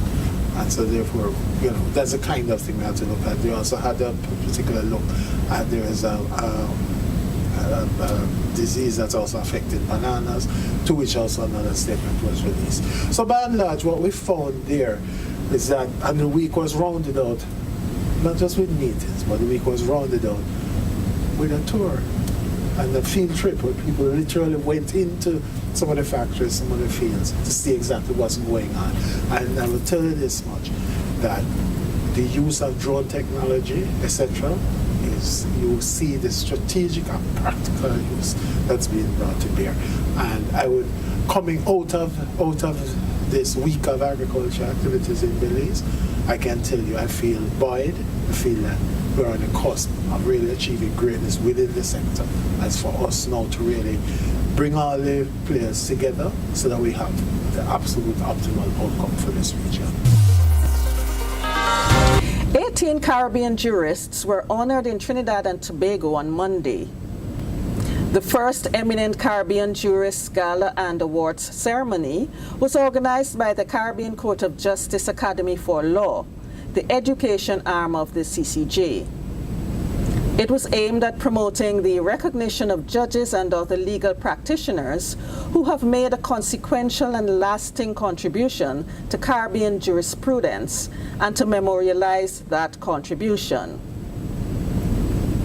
Among the jurists were lifetime awardees Guyanese Sir Sridat Ramphal, who was Secretary General of the Commonwealth for 3 consecutive terms; Jamaican Judge Patrick Robinson, who was a former president of the International Court of Justice; Trinidadian Justice Anthony Lucky of the International Tribunal of the Law of the Sea; and Guyanese Nationals Ambassador Dr. Bertrand Ramcharan of the United Nations Refugee Office, and Professor Duke Pollard, who served as a judge on the CCJ.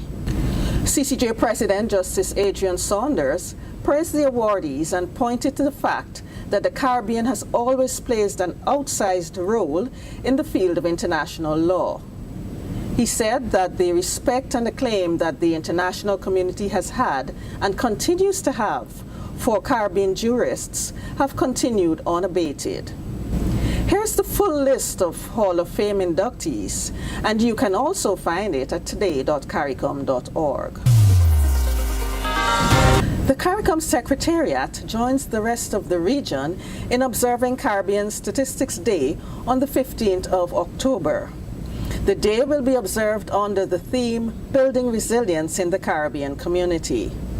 In a message to mark the occasion, CARICOM Secretary General Ambassador Erwin LaRocque encouraged everyone to reflect on the power of statistics and how it impacts our daily lives, including in life and death situations such as natural disasters that affect us so often in CARICOM.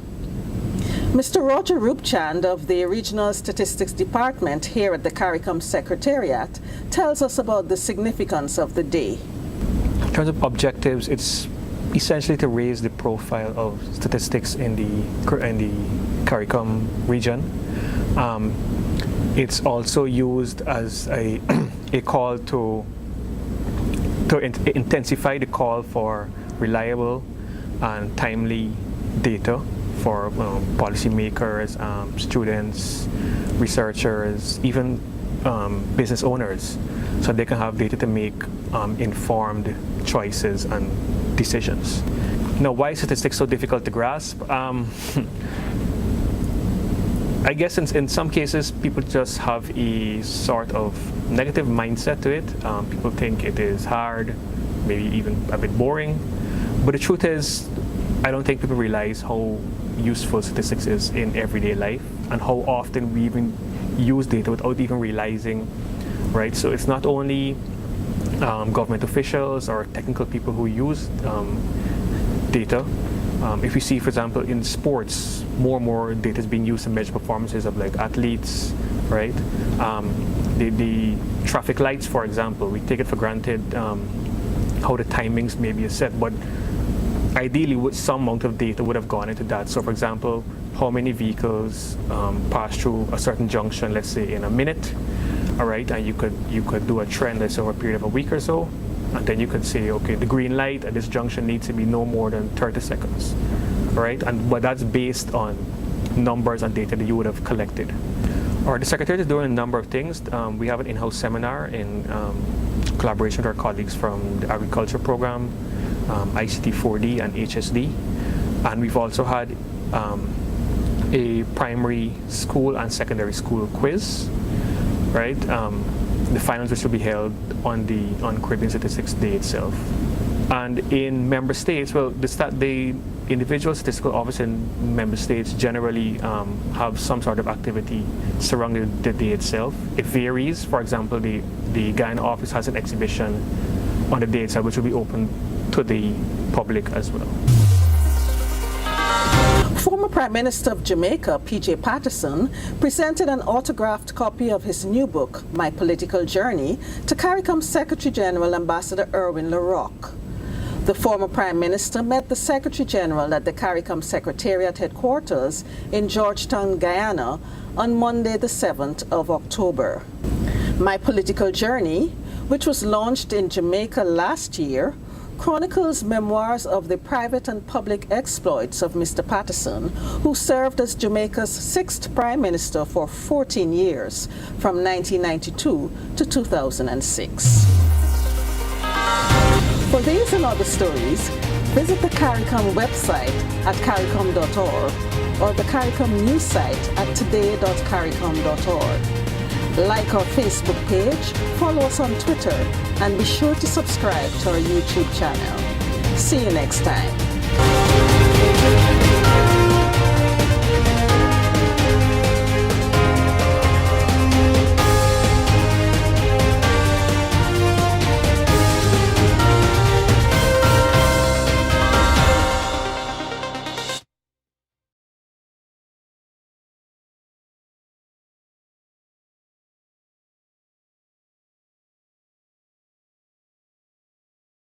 CARICOM News Time was brought to you by Dodgen Global. Outsourced finance and accounting service. Growing companies face a challenge. For you to stay focused on building your business, you need solid financial management with a dependable accounting function, a resource you may not have in-house. That's where we come in.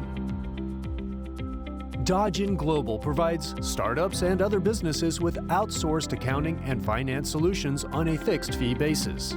No matter what your size or fundraising status, we can tailor our services to fit your needs at every stage of your company's life cycle. Whether you want to add expertise to your existing team or completely outsource your accounting and finance functions, we offer reliable and economical options, including accounting system installations and upgrades, from simple to complex, help establishing preferred banking, legal, payroll, benefits, and HR relationships, paperless online bill payment and bookkeeping, financial reporting and advice for management and investors, financial statement audit management, sales tax compliance. Our team can help you make smarter, more effective decisions.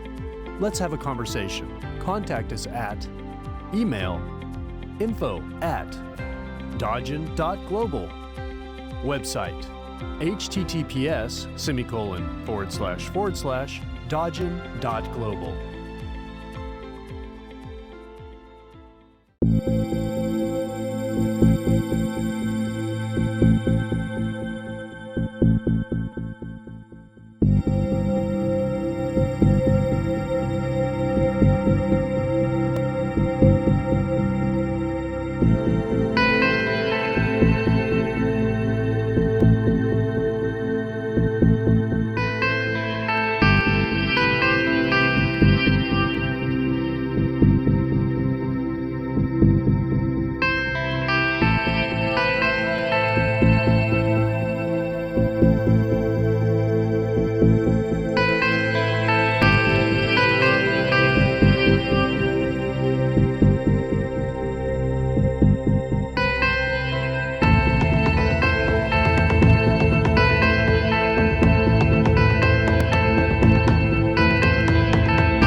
It's season 12, and Wealth Magazine Business Access is here to keep you business savvy.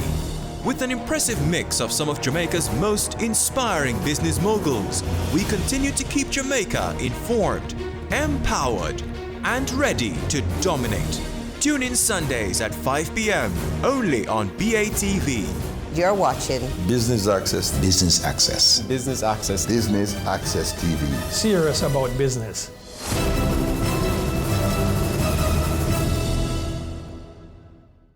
Have you seen it? It's BATV Live.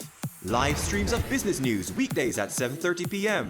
Stay on point Thursdays at 8 p.m. with our Business Current Affairs show, and Weekend Business Report Saturdays at 7:30 p.m. wherever you are. Log on to our Facebook page at Business Access TV or visit our website at batvja.com. Live and at your fingertips. Business Access TV. Serious about business.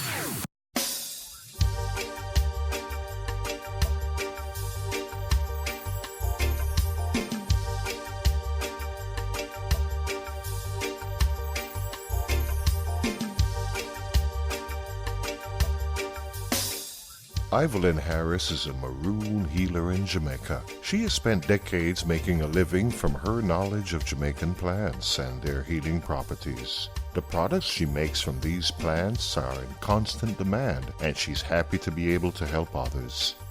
She is symbolic of many persons in the Caribbean whose traditional knowledge is a rich and often unacknowledged resource. You have to be curious to learn about herbs. This is dog's blood, and this one is good for infection or black tube. And this one is piaba, and the piaba is what good for a woman who's going through menopause. She, like many others in the region, can share stories of how her knowledge has contributed to research without being properly credited or compensated. But all that will change as more Caribbean countries are getting on board with a Nagoya Protocol that will protect knowledge held by persons like Evelyn and will serve to preserve the natural resources she depends on. The Nagoya Protocol is an international agreement that focuses on the fair and equitable sharing of the benefits from the sustainable use of genetic resources. It is an agreement that researchers and prospective business developers that use the Caribbean's natural resources need to be aware of. The Caribbean region has an abundant variety of marine and terrestrial biodiversity, including a high number of endemic species of flora and fauna. This richness is combined with a mix of cultures and traditional knowledge.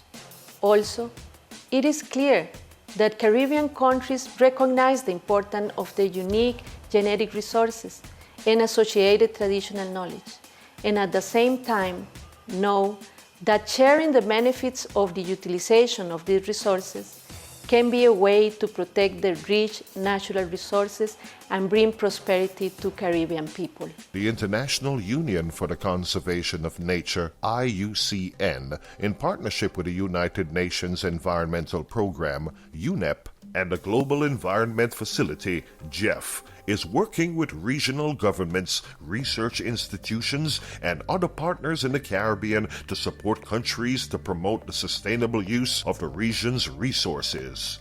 The needs are envisioned at 3 levels. One is at local levels, working with local communities and indigenous groups. The second level is the national level, working mainly with government and key line agencies that are going to be somehow responsible to implement the protocol, that have competencies according to the national law and the international legislation. And the third level is the regional level, working with CARICOM, for example, with OECS, other regional bodies like tourism organizations or other pertinent bodies that has responsibilities as well in the provision of the Nagoya Protocol. Regulations will also be established for prior informed consent to access resources and the negotiation of mutually agreed terms to maximize the benefits of the protocol. The Nagoya Protocol specifically deals with the issue of access to genetic resources and the sharing of the benefits that are gained from those resources. Now, if you think about the issue of sustainable development, if you think about the issue of natural resource management, it is necessary for these countries, who in most cases are small island developing states or developing countries, they need resources to be able to protect these natural resources that we have, these genetic resources. And so any avenue that is going to assist with making sure that some of these benefits come back in order to sustainably use these resources is something that the IUCN is always interested in providing. The Bahamas, for example, is a hotspot for access to genetic resources for research and development. But only in one case of successful commercialization has benefit sharing with a country on the basis of an ABS contract took place. There is a soft coral, which is a wavy coral. It's harvested annually in the Bahamas. And an extract from that was the first source of chemicals which are used today in skin revitalizing anti-aging creams. One of the researchers from the University of California came to the Bahamas and discovered a class of compounds which have anti-inflammatory properties. Later on, over 100 products in the world have been developed from the extracts from this coral. For practitioners such as Dr. Sylvia Mitchell, the protocol will change the way how local communities and indigenous people like the Amerindians, Maroons, and Rastafarians operate. The indigenous and local communities have to be part of the process. A very important part that the Nagoya Protocol recognizes in this whole value chain is that there are local indigenous communities all over the biodiversity-rich areas that have, over many, many generations, developed recipes. And when you develop products in the end, many, many years later, creams, anti-cancer, whatever, many times that traditional knowledge has been taken into account, but it doesn't filter back to those local communities. Several Caribbean countries have already started putting in the framework to benefit from the implementation of the Nagoya Protocol. In Guyana, certain key steps have been taken. Guyana already had a system in place with regards to granting access to its genetic resources. And that system is basically done through the Environmental Protection Agency. We're the agency responsible for granting all access to persons coming into the country to do research. If persons want to enter a specific community to access a specific resource, they have to get the consent of that community. When that consent is received, what they do is they have to submit that to, we have Ministry of Indigenous Peoples Affairs. And they would usually issue official permission saying the community has no objection with this person coming in to do such and such.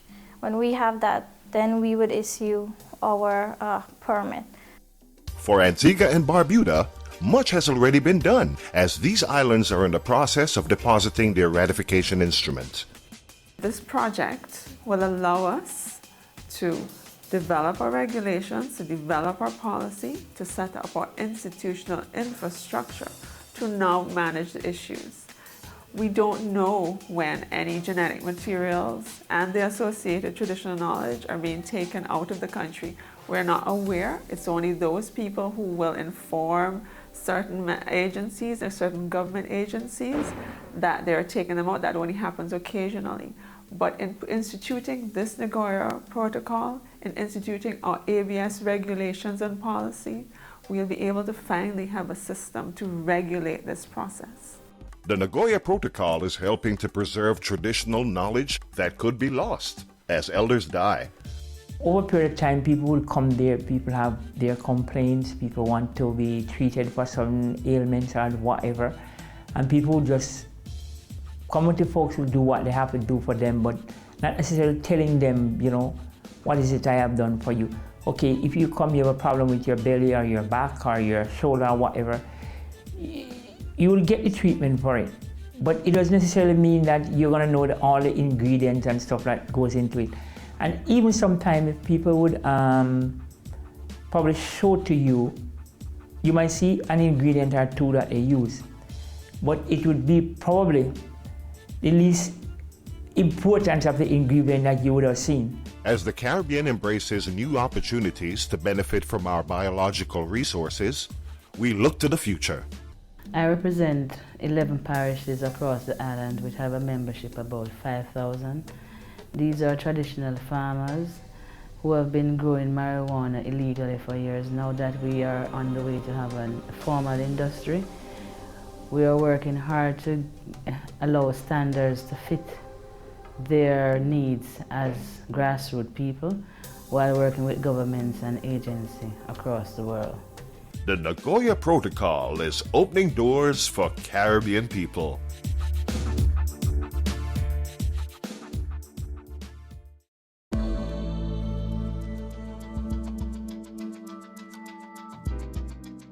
Most women will have an ill-fitting bra at some point in their lives. This week on The Good Life, we'll talk about finding the right size bra for the perfect occasion that's the absolutely right fit. I'm your host, Amita Prasad-Webb. Stick and stay.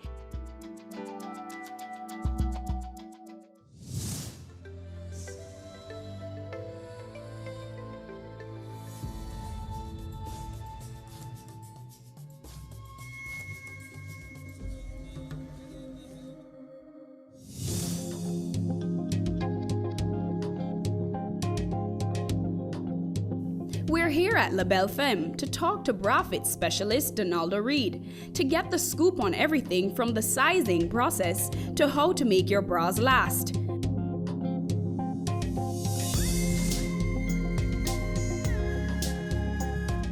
I'm here with Donaldo Reed, who is a bra fit specialist here at La Belle Femme. Hi. So let's get into things. Okay. Talk to me about bra fitting. Why is it important for us to get bra fittings? Well, it's important for a number of reasons. Posture, health, and comfort.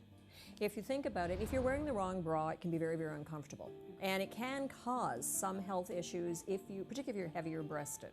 You know, you can be looking at back pain, shoulder pain, even headaches. So it's an important thing. What is the biggest misconception when it comes on to bra fittings?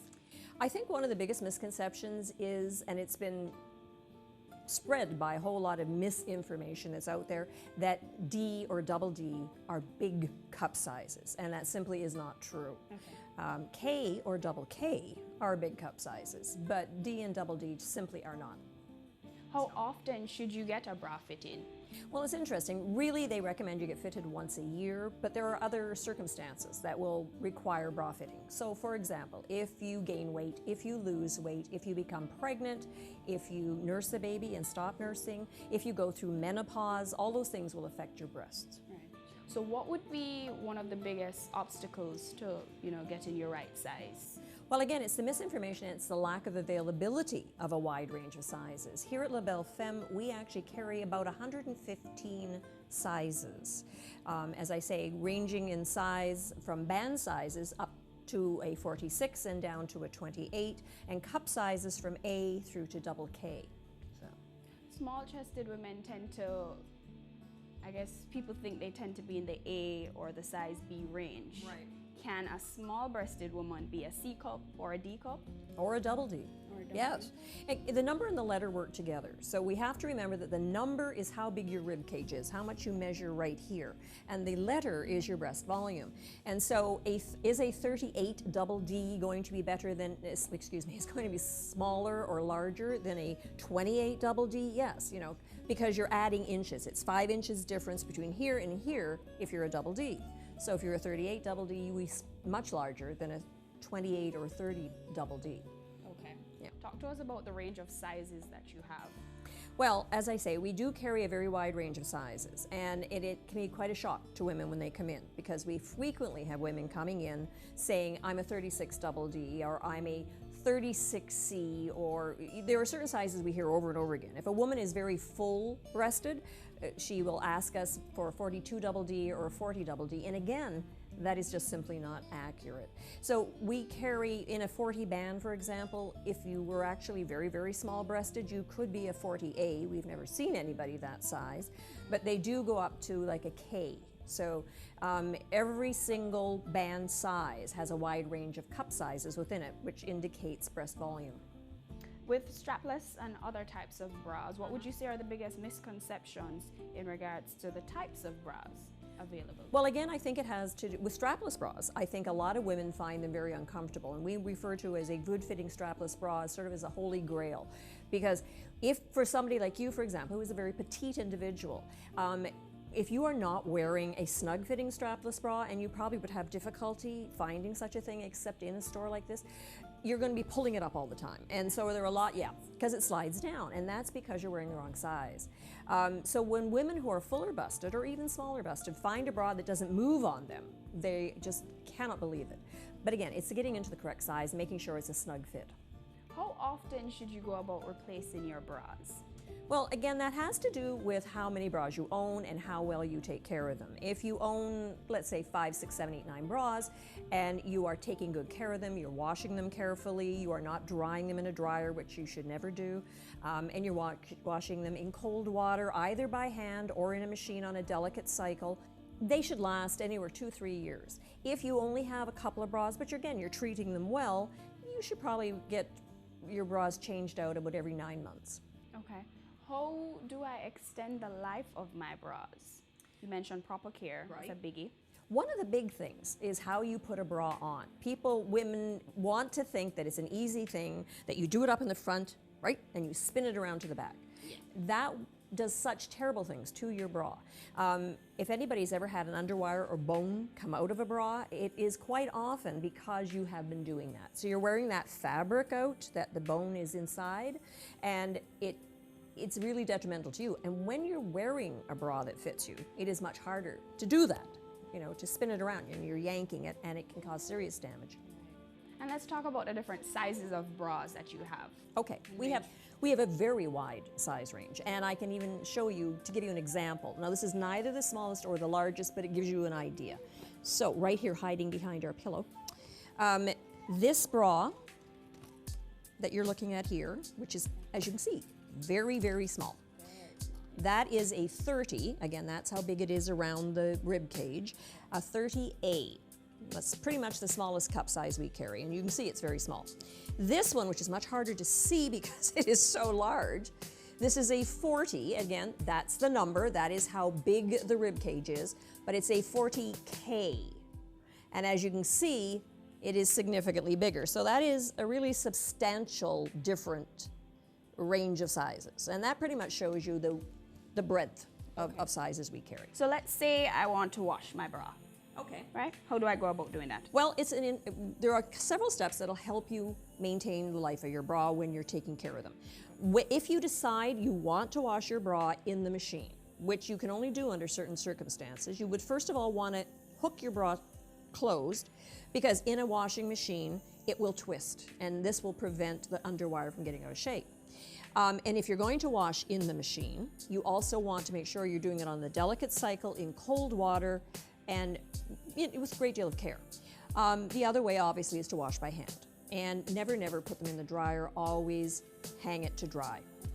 And storage, by the way, you want to store it flat. If you start with a bra like this, if you tuck it inside like this and put it down like that, eventually it will lose its shape because all these wrinkles will become permanent. Any tips for women who want to go and get a bra fit in or get a bra size in?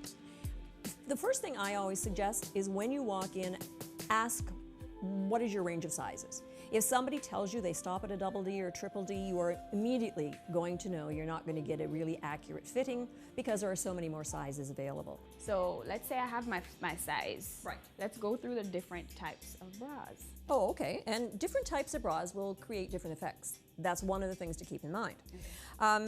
There are many different types. We'll cover off a few. This little bra we were looking at earlier, I don't know if you can turn around if the camera can catch it, but inside here there is extra padding. This is what's referred to as a push-up bra.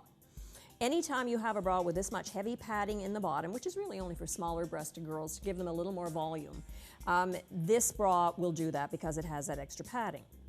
This also is a plunge bra.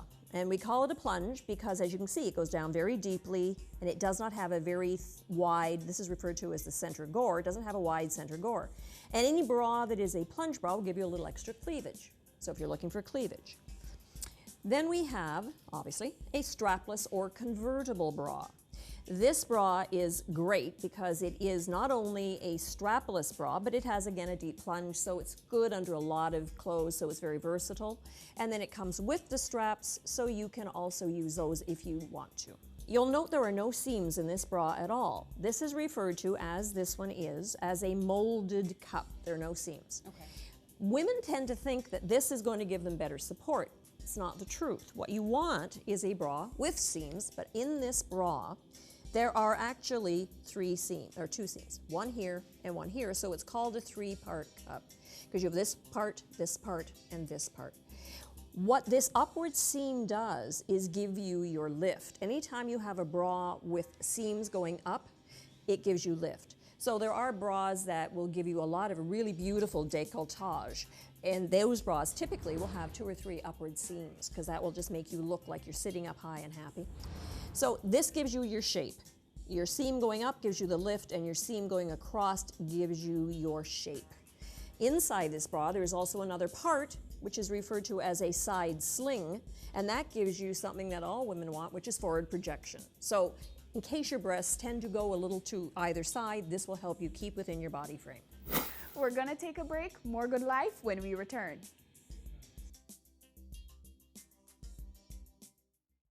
It's season 12, and Wealth Magazine Business Access is here to keep you business savvy.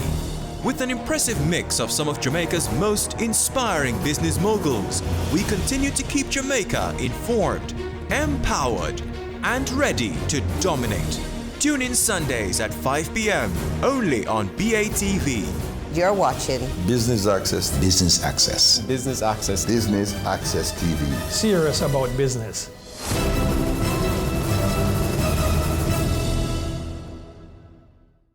Ready for cable for as little as $100? Ready for no monthly cable bill? Ready for 10 TV channels absolutely free? Then pick up our Ready TV box at authorized stores for $4,500. Hook it up to your TV set, then top it up with Ready Credit for 1, 7, or 30 days. Buy now and get $1,000 free Ready Credit and start watching your favorite shows. Pick it up, hook it up, top it up. Ready TV. Prepaid cable TV when you're ready. Now serving Kingston and St. Catherine. Limited time offer while stocks last. Conditions apply.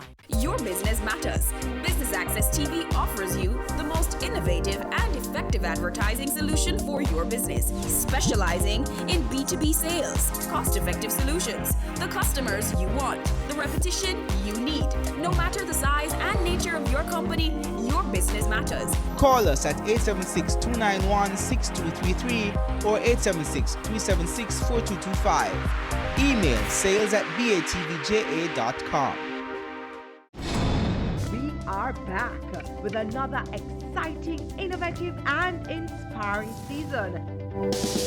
It takes a lot of stick-to-itiveness, being consistent and persistent in whatever you're doing. That's the bottom line. Business exists to add value to people's lives. And if we're not doing that, might as well we knock down the store and just call it a day.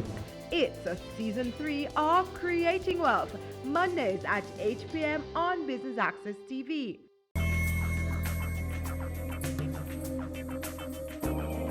You would never wear a pair of shoes that don't fit, so why would you suffer through hours in an ill-fitting bra? If you struggle with a common bra mishap, a few small adjustments can help you find a more comfortable style.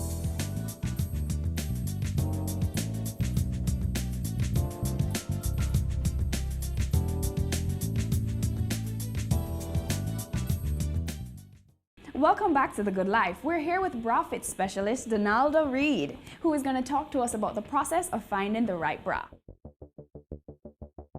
There's an interesting thing. People frequently come in thinking that they are either wearing the correct size or they're sort of feeling it's not quite right. And we want to talk about what our first step is. We talk about the fit of the bra they're currently wearing. Now, this lovely lady here, Joette, is wearing a bra, and a lot of people would look at that and say, well, what's really wrong with the fit of this bra? From here, it doesn't look all that bad. So we're going to talk about it, and Chantal, who is one of our bra fit specialists, is going to show where the problems exist. And these are problems I think other women will also have experienced. The very first thing is the center gore, that piece in the center there. And Chantal's showing you what it should be doing, which is sitting flat against her chest. And if that were happening, we'd start cutting into the breast tissue. The other thing is, if you turn sideways, Joette, this underwire here at the side is sitting far too far forward. Her entire breast is not being supported because she is sitting far forward there, and that is also something that women complain about because that will hurt. If you're wearing a bra that doesn't fit you, that underwire is going to be sitting on your tender breast tissue and causing discomfort. The other key area, if you turn sideways, you'll notice she had to do the bra up on the tightest hook. As it happens, this is a 36B, which is definitely not Joette's size. The other thing is you'll notice it's riding up at the back because when the bra band is too big, you want to show Chantal how big it is even on the tightest hook? That's far too much space. So it will start riding up. When it starts riding up, we know what happens to the front. It starts coming down and you do not have support. So we're going to get Joette into her correct size, and then we're going to show you what a difference it makes. Okay. All right, so talk to us about the fit of the new bra. Okay. The big difference you'll see right away is that center gore, the piece in the center, is now sitting flat against her rib cage, and that is giving her much better support. And if Joette will turn sideways, you will also notice now the underwire is going right back against her rib cage. And if Chantal pushes in, that is not breast tissue anymore, that is rib cage. The other thing that you've missed is how she put it on. When she puts the bra on, she ensures that she goes right back to the underwire. You'll also notice where the bra is done up. When you buy a new bra, it should always be on that first set or loosest set of hooks. That is because they give you those 3 sets of hooks, so as the bra stretches, and they all do, no matter how much you pay for them, you can keep moving over. When you get to the last row of hooks, and the bra is now too loose, it's time for a new bra. The other thing you'll note is where the bra is now sitting. It is parallel to the floor, front and back. It is not riding up her back, and that means it's giving her great support. So now if she turns around, you'll see the lift she is now getting from that bra. Okay. It is giving her much better support.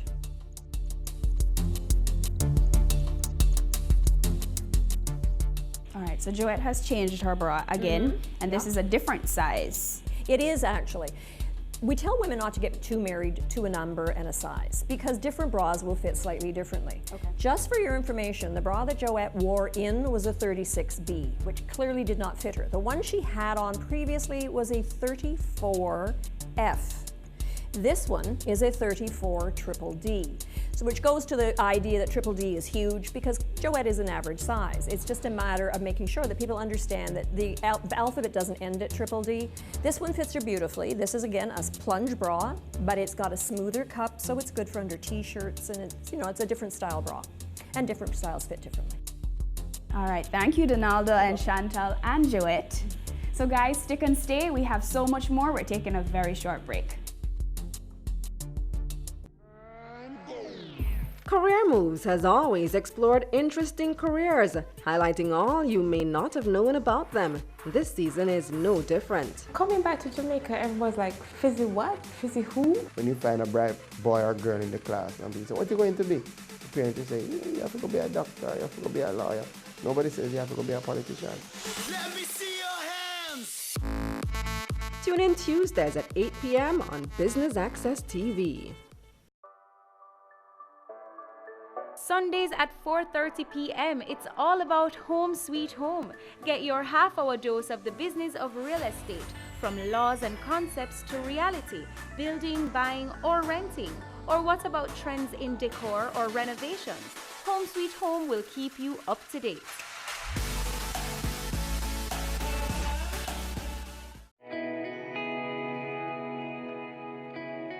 Violence against women is a violation of human rights. Its impact ranges from immediate to long-term physical, mental, and sexual consequences, sometimes resulting in death. It negatively impacts women's general well-being and can prevent us from fully participating in society. Be a better human being. No more violence against women. No more.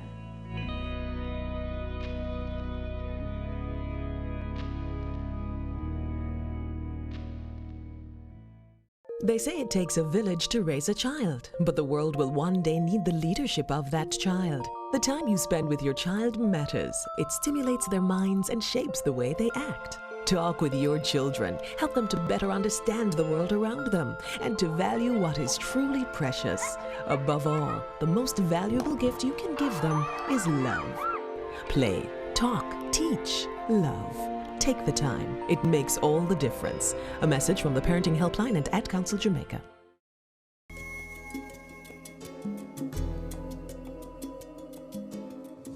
Welcome back to The Good Life. La Belle Femme is a retail lingerie store that prides itself on getting women fitted. Hi again. Donalda. Yeah. So talk to me about La Belle Femme. Where did the concept come about? Well, when I started looking around to see where I would find a bra that might fit me, and I realized I didn't have many options, and then looking around, clearly I was not alone. That's what made me decide to get into this business. The name La Belle Femme is simply French for the beautiful woman, because we believe all women, regardless of size, shape, or anything, are beautiful. All women are beautiful. So talk to us about the products and services that you have here available at La Belle Femme. Well, obviously we start with bra fitting, but then we carry a wide range of styles of bras, like sports bras if you're active, or maternity bras if you're nursing. And we also do fitting for women who are breast cancer survivors. We sell both breast forms and the bras that hold them. And then we expand beyond that into lingerie and panties and some swimwear. So let's take a look at what you have here. All right, well on this wall we're showing predominantly strapless bras. So you'll see different styles of strapless bras, very smooth cup. This one actually has a little push-up in it. This is more of a bandeau style. Some for the smaller breasted women. We carry a wide range. We carry about 12 styles of strapless bras. This is an interesting bra because it's a very deep U, as you can see. So if you have a very low cup dress on, it would work perfectly. This is kind of a little mini midline bra, but again, only for some smaller sizes, and then some other cute little things here. Alrighty, and what else do you have? Well, I should mention, we have backless bras. Because if you had a dress on that had a very low back or no back, and you are a certain size, this is a backless, strapless bra. So there's adhesive in the package that you put on the side and it holds the bra in place, and you can wear any kind of fashion and not be concerned.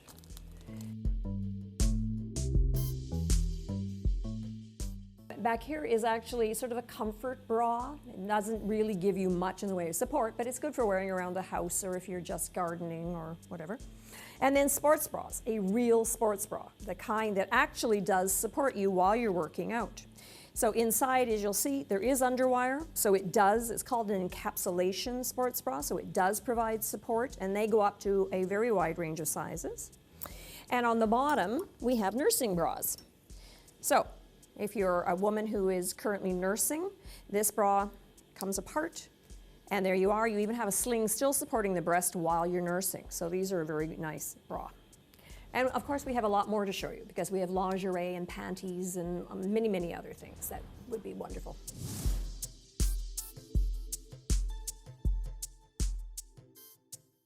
As you can see over here, we have various kinds of sleepwear. Anything from a nightshirt that you can sleep in that's very comfy, down to things like this, which are little camisoles with matching panties. And then we go into things that are even like, this is very cute. Mm-hmm. It's a little apron, which has a G-string that comes with it. So you have a very sheer little apron. So to keep things warm in the bedroom.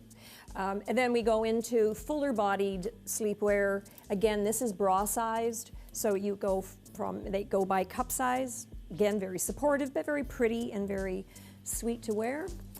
And then, so these ones do come in plus sizes up to 3X.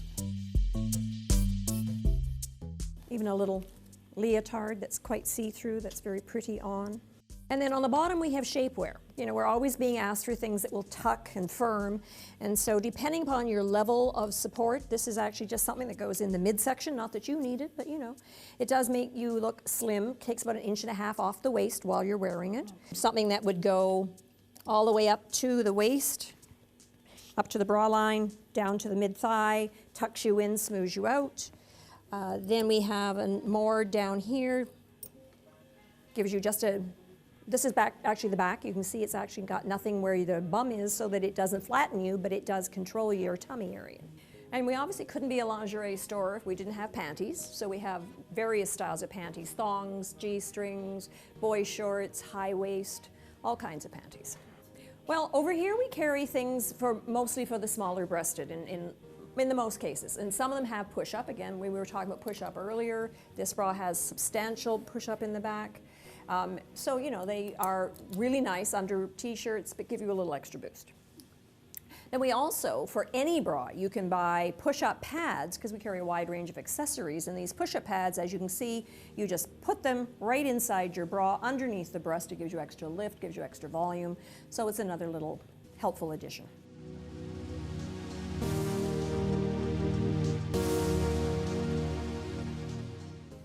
You had mentioned that you cater to cancer survivors, yes, breast cancer survivors. Yeah. Talk to us about the products that you offer.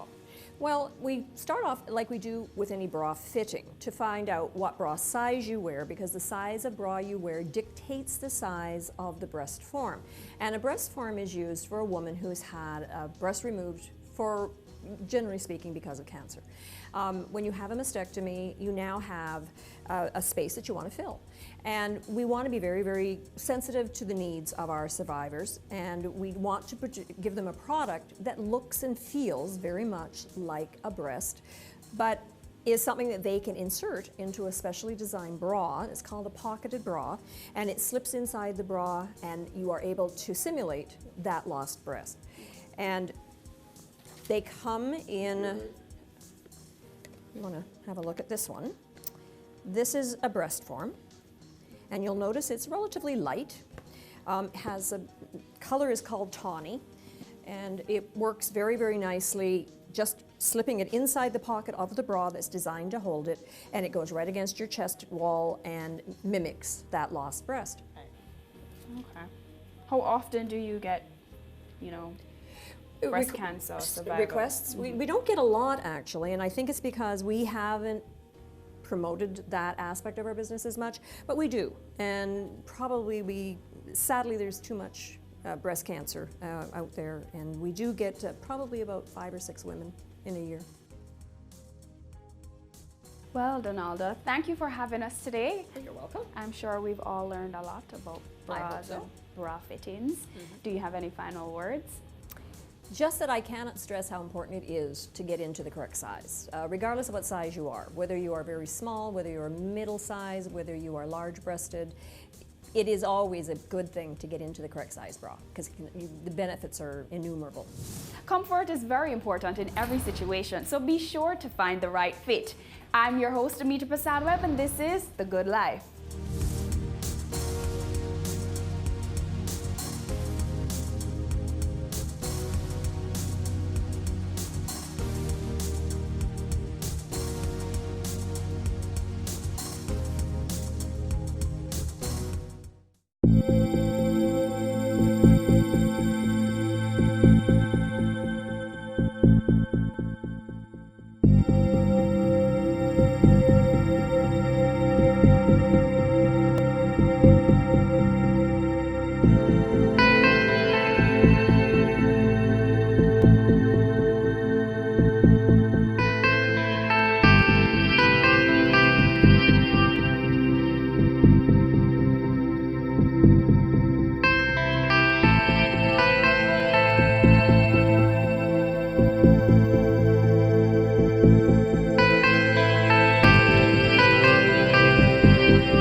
Current affairs you can relate to.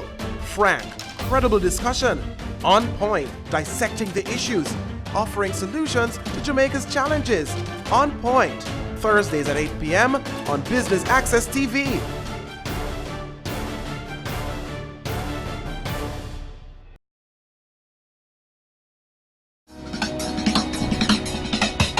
Cameo brings the creative industries to life. Highlighting creatives in different fields each week. Art. My life turns art. I breathe, I eat art. Fashion. Food. Without a customer, we're nothing but 4 walls. Music. Film. Cameo, only on Business Access TV. Have you seen it? It's BATV Live. Live streams of business news weekdays at 7:30 p.m. Stay on point, Thursdays at 8 p.m. with our Business Current Affairs show and Weekend Business Report, Saturdays at 7:30 p.m. Wherever you are. Log on to our Facebook page at Business Access TV or visit our website at batvja.com. Live and at your fingertips. Business Access TV, serious about business.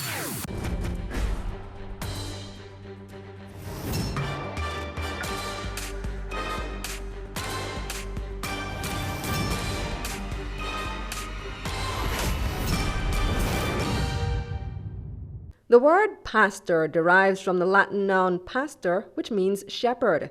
The term pastor also relates to the role of elder within the New Testament, but is not synonymous with the biblical understanding of minister. Many Protestant churches call their ministers pastors, which is also used as a job title. According to the Guinness Book of World Records, Jamaica has more churches per square mile than any other country on earth, except the Vatican City itself. That's an estimated 2.75 churches for every square mile of Jamaica. As such, the opportunity exists for persons to seek employment as head of these institutions or to create their own place of worship. Many persons believe that accreditation must come from God alone. Notwithstanding this, a number of institutions, such as the Jamaica Theology Seminary, have sought to prepare persons for this career. Have you heard your calling? We explore pastors in this episode of Career Moves.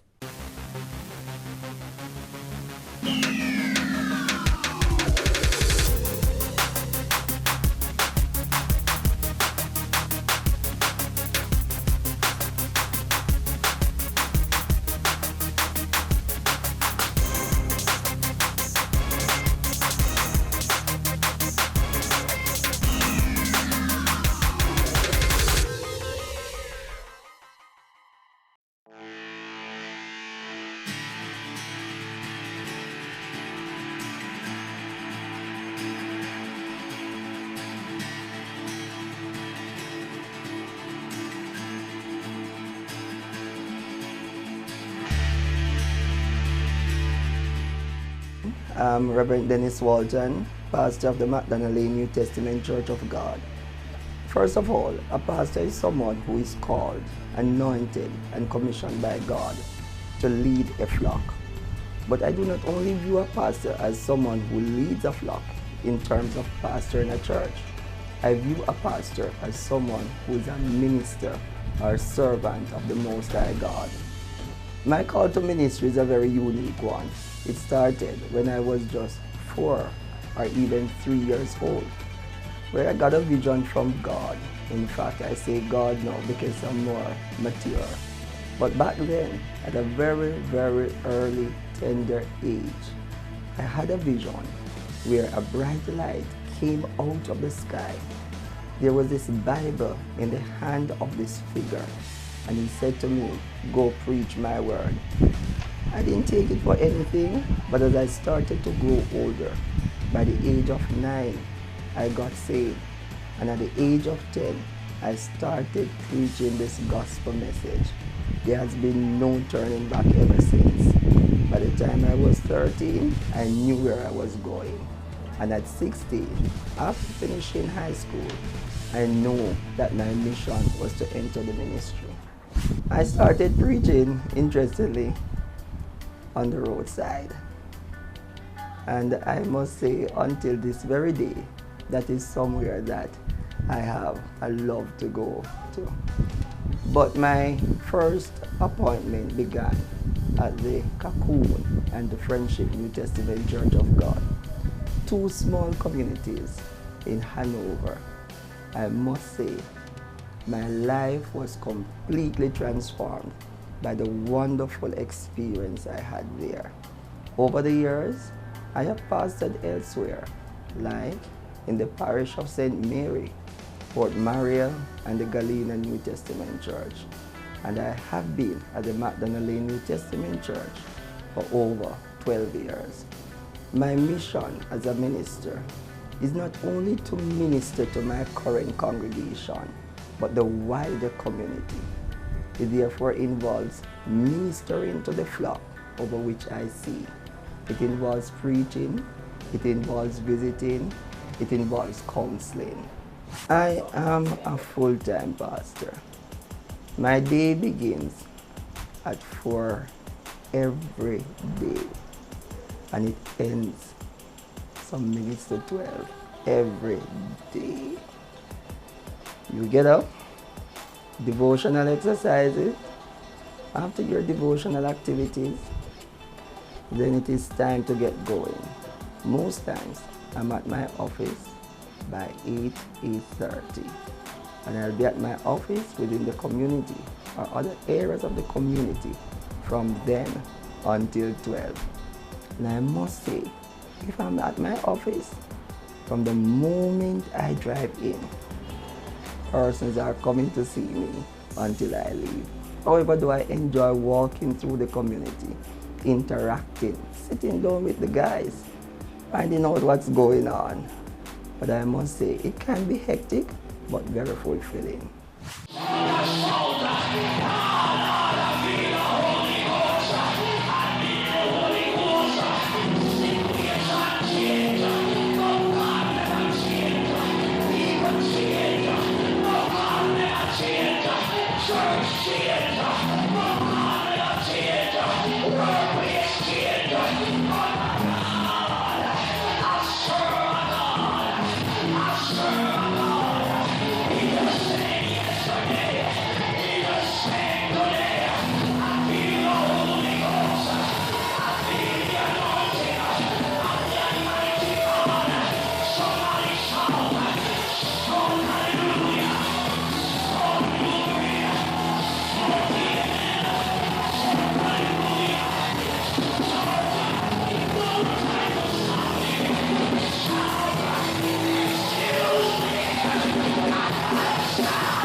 When you tell somebody theology degree, they immediately think, oh, just Bible. But nothing could be further from the truth. There is no other degree that is going to prepare you better for life than a theology degree.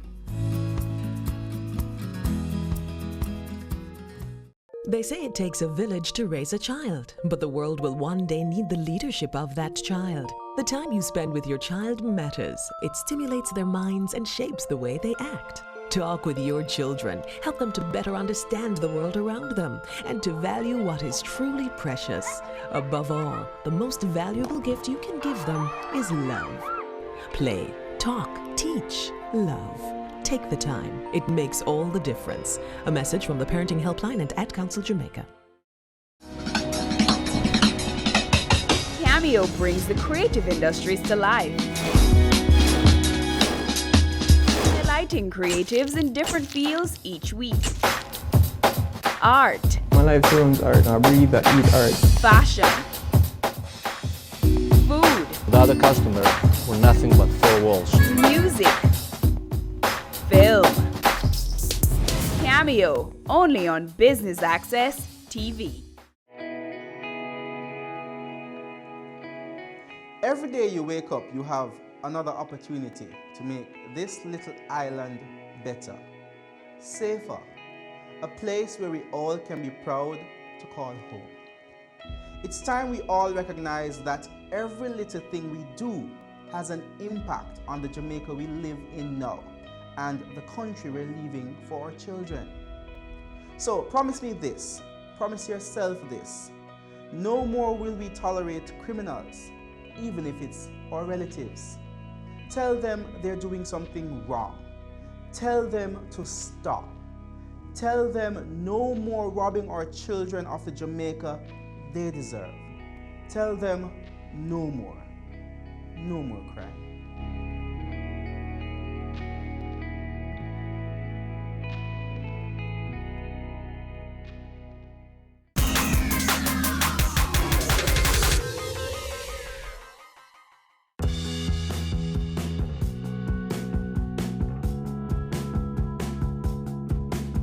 Pastor thing is not a career. You see, a pastor is supposed to call by God, and career is something will make you have a rich, big house. Yes. Why? Yeah, because pastor give you a good advice. Yeah, encourage you the good, in the way you call it, the righteous way, and not the wrong. The college pastor, I don't work with them. Because a college pastor to me is money thing. You're working for money. But when I get the gift from the Almighty, you're delivering the gospel to people, yeah, that more spiritual and real. For most of the little young ones, they just come up because, you know, say be a drugs and gun and them something them a deal with. So being a pastor now, learning about the Lord, it's a good thing, good thing. To be a pastor is not a career. I think a pastor should have a real career. And then preaching would be like a part of his devotion to God. Well, sound like a booming business to me, I don't know. Pastor, Benz, all the high-end vehicle them have it, so I don't know. I'll try it, seriously. Yeah, when we're ready to rob some people, thief some money. Yeah, notice when you start preach first, you have to see collection.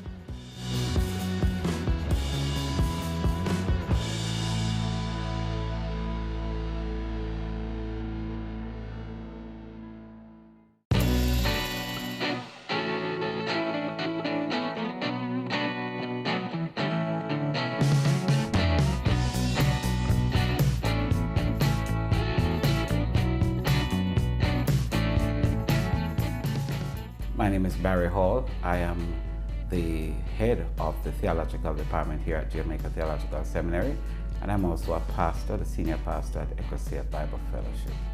Jamaica Theological Seminary began 55 years ago out of the vision of a missionary whose name was Zenas Gehrig, who came to Jamaica to work with the missionary church in an effort to train men and women to serve in ministry.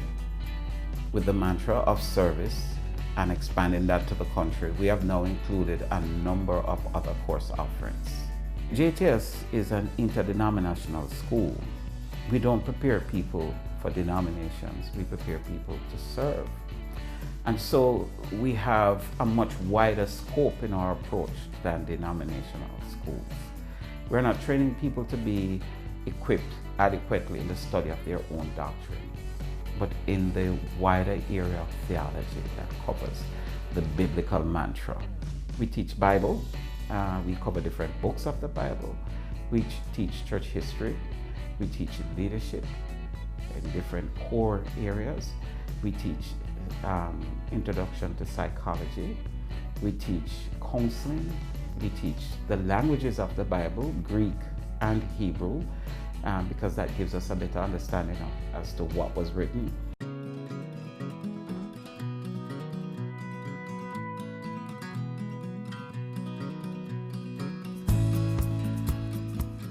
The theology program is designed to prepare not only in ministry, but as a general background. It is probably the best course that is available in preparing young people for service, to work, for any area of life.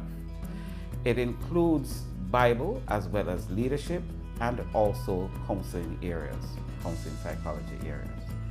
The degree we offer is in leadership and ministry, but we also have a number of other areas, course offerings with minors.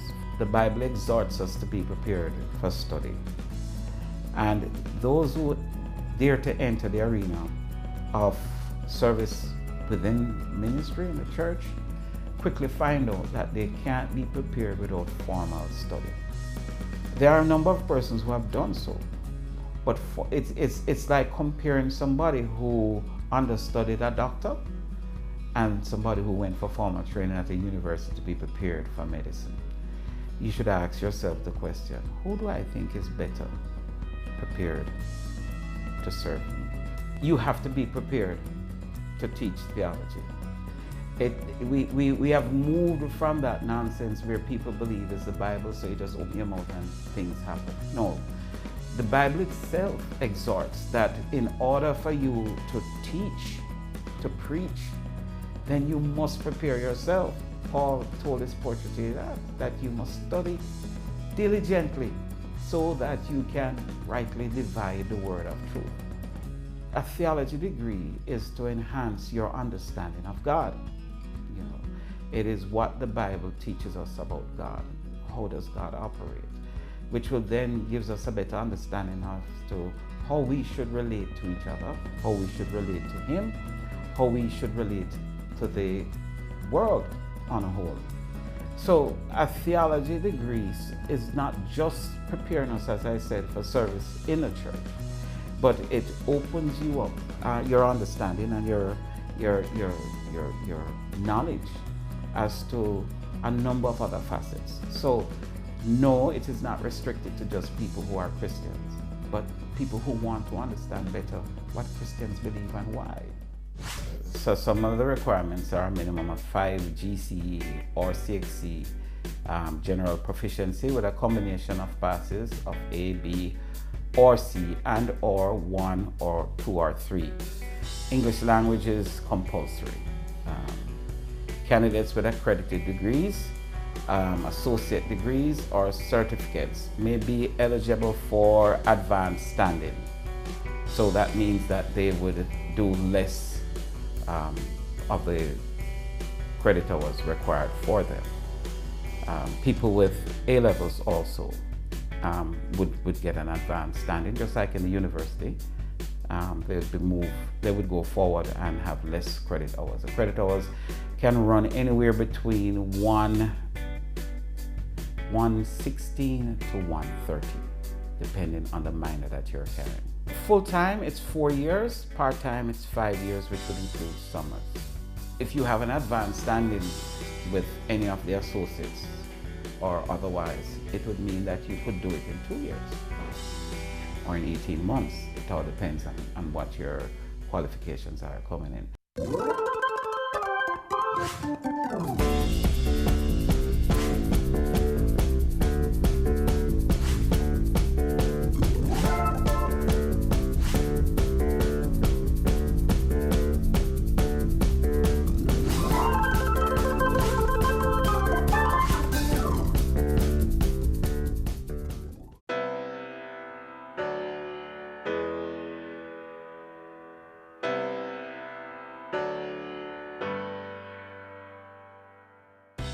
full-time students come to school during the morning time and at nights. Part-time degrees are available to students in the evening hours. It's designed for those who work. So it's anywhere after 5:30 our evening classes begin, or some of them might run later depending on how many hours the course is for that day. And that is until about 8:30 each day. Credit hours are extremely competitive as it is right now. It's just over $8,000 per credit hour. The thing about theology is that a lot of people do not regard the worth of the degree. When you tell somebody theology degree, they immediately think, oh, just Bible. But nothing could be further from the truth. There is no other degree that is going to prepare you better for life than a theology degree. My formal years of studying have been in theology. And even whilst I lived abroad studying, all the jobs that I had that were worth having was as a result of my theological training. One, it gives you the ability to reason better. The apologetic training within the theological degree helps people to reason, to read and understand better, to analyze. Their analytical skills are strengthening studying the degree. In terms of commitment and integrity, all of these areas that build character are dealt with in theology. So when a person studies the Bible, studies theology, they are better prepared, and you would get a better work person than those who have just done the degree in the area that they are studying for. The truth is, the Bible mandates that pastors be paid. The Bible says that he must be paid for the service that he does. Do not muzzle the ox as he treads. They say it takes a village to raise a child, but the world will one day need the leadership of that child. The time you spend with your child matters. It stimulates their minds and shapes the way they act. Talk with your children. Help them to better understand the world around them and to value what is truly precious. Above all, the most valuable gift you can give them is love. Play, talk, teach, love. Take the time. It makes all the difference. A message from the Parenting Helpline and Ad Council Jamaica. Caring Hands Season 3 continues to effect change in a changing environment. Many of us were raised by grandmothers, right? So, I mean, we know the wisdom that these people have. Going beyond business. The little leaders of today are our leaders of tomorrow. And with the proper education, we'll have very good leadership coming from that. That's Season 3 of Caring Hands, creating change and shaping lives, every Sunday at 5:30 p.m. on Business Access TV. Business current affairs you can relate to. Frank, credible discussion. On point, dissecting the issues. Offering solutions to Jamaica's challenges. On Point, Thursdays at 8 p.m. on Business Access TV.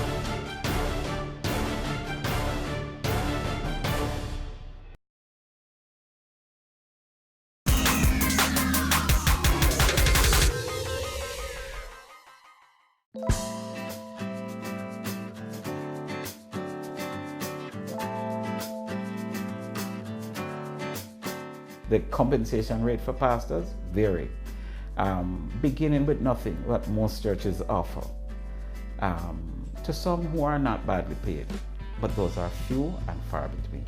The truth is, the Bible mandates that pastors be paid.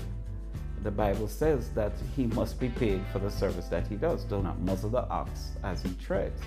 And the Bible also encourages us that we should honor those that serve amongst us. In terms of payment, one should never enter ministry because of a salary or because of the financial rewards. From my own experience, if it were that, I would be so disappointed.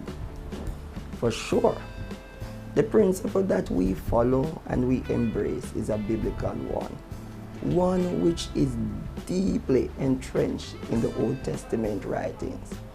The priests, the ones who serve God in the temple, they had to live. And so people would have brought their gifts to God, and a portion of that gift would use to take care of the priest. It may be small, it may not be like other fields, but for sure, just to see the lives that are transformed, it is worth it.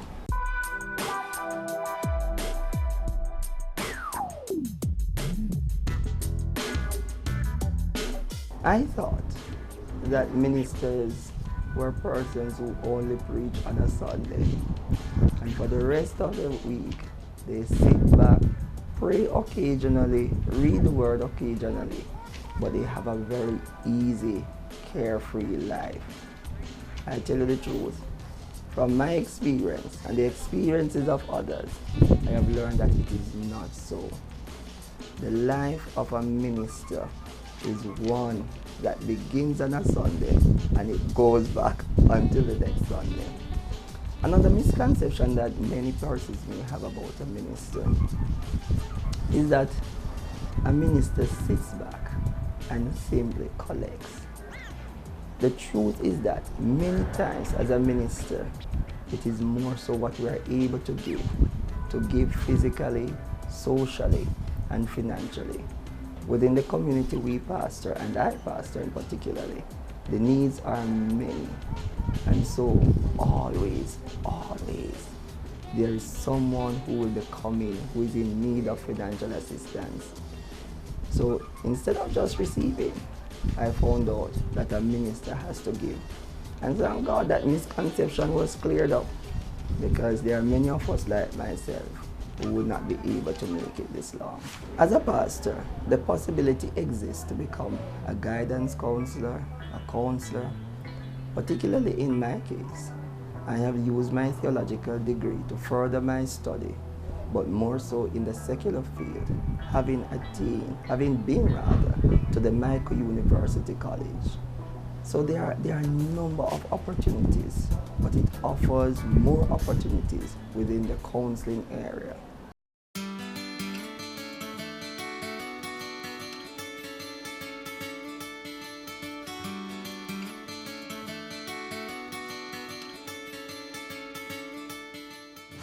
Depending on how one looks at it, in any field you are in, I think that the aim should be to contribute, to do your best, to offer your services. And I really believe if one is willing to comply, to work hard, then for sure the security is there. I must say, however, though, that it can become very, very challenging. People must have the satisfaction of fulfilling their own call, of servitude, of ministry. All of these things is what brings satisfaction. It's more than finance. It's more than the benefits. It's a joy of serving others. It's a joy of understanding that you're fulfilling God's call. It's a joy of satisfying your own desire. It's a wonderful thing to be a pastor, and I think surely if there's a young person who is out there, maybe you are a senior, maybe you are someone who have been through a challenging moment in life, I believe, who knows, what you have been through, just maybe God is using it to make you into a greater messenger. If you feel the calling of God in your life, I think you should answer. And I really believe more persons need to step up to the plate and answer the call of God, become a pastor and a ministering servant of God.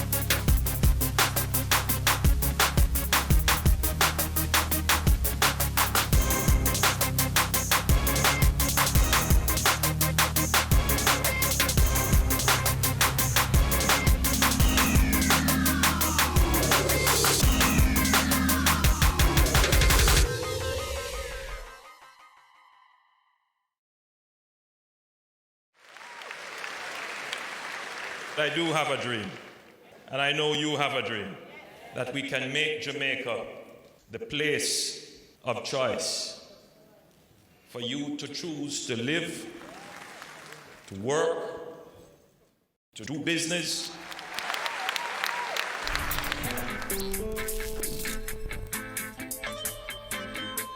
We are going for the Jamaica we want.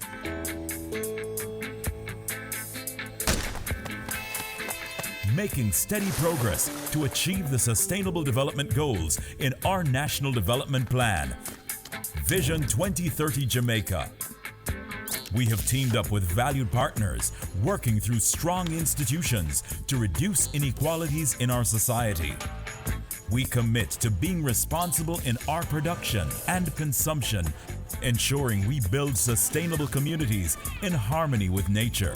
Jamaica is making significant strides in providing quality, lifelong education for all, enabling our people to be engaged in decent work to drive economic growth, equipping men and women with the skills to build resilient infrastructure, promote sustainable industry, foster innovation, and utilize new technologies.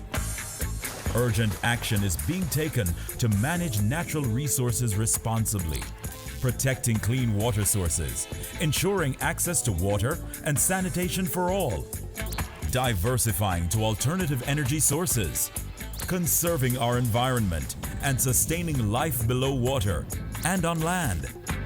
Jamaica is making moves to ensure healthy lifestyles for the well-being of our people. We're promoting sustainable agriculture to achieve food security, improve nutrition, and end extreme hunger, putting in the work to end poverty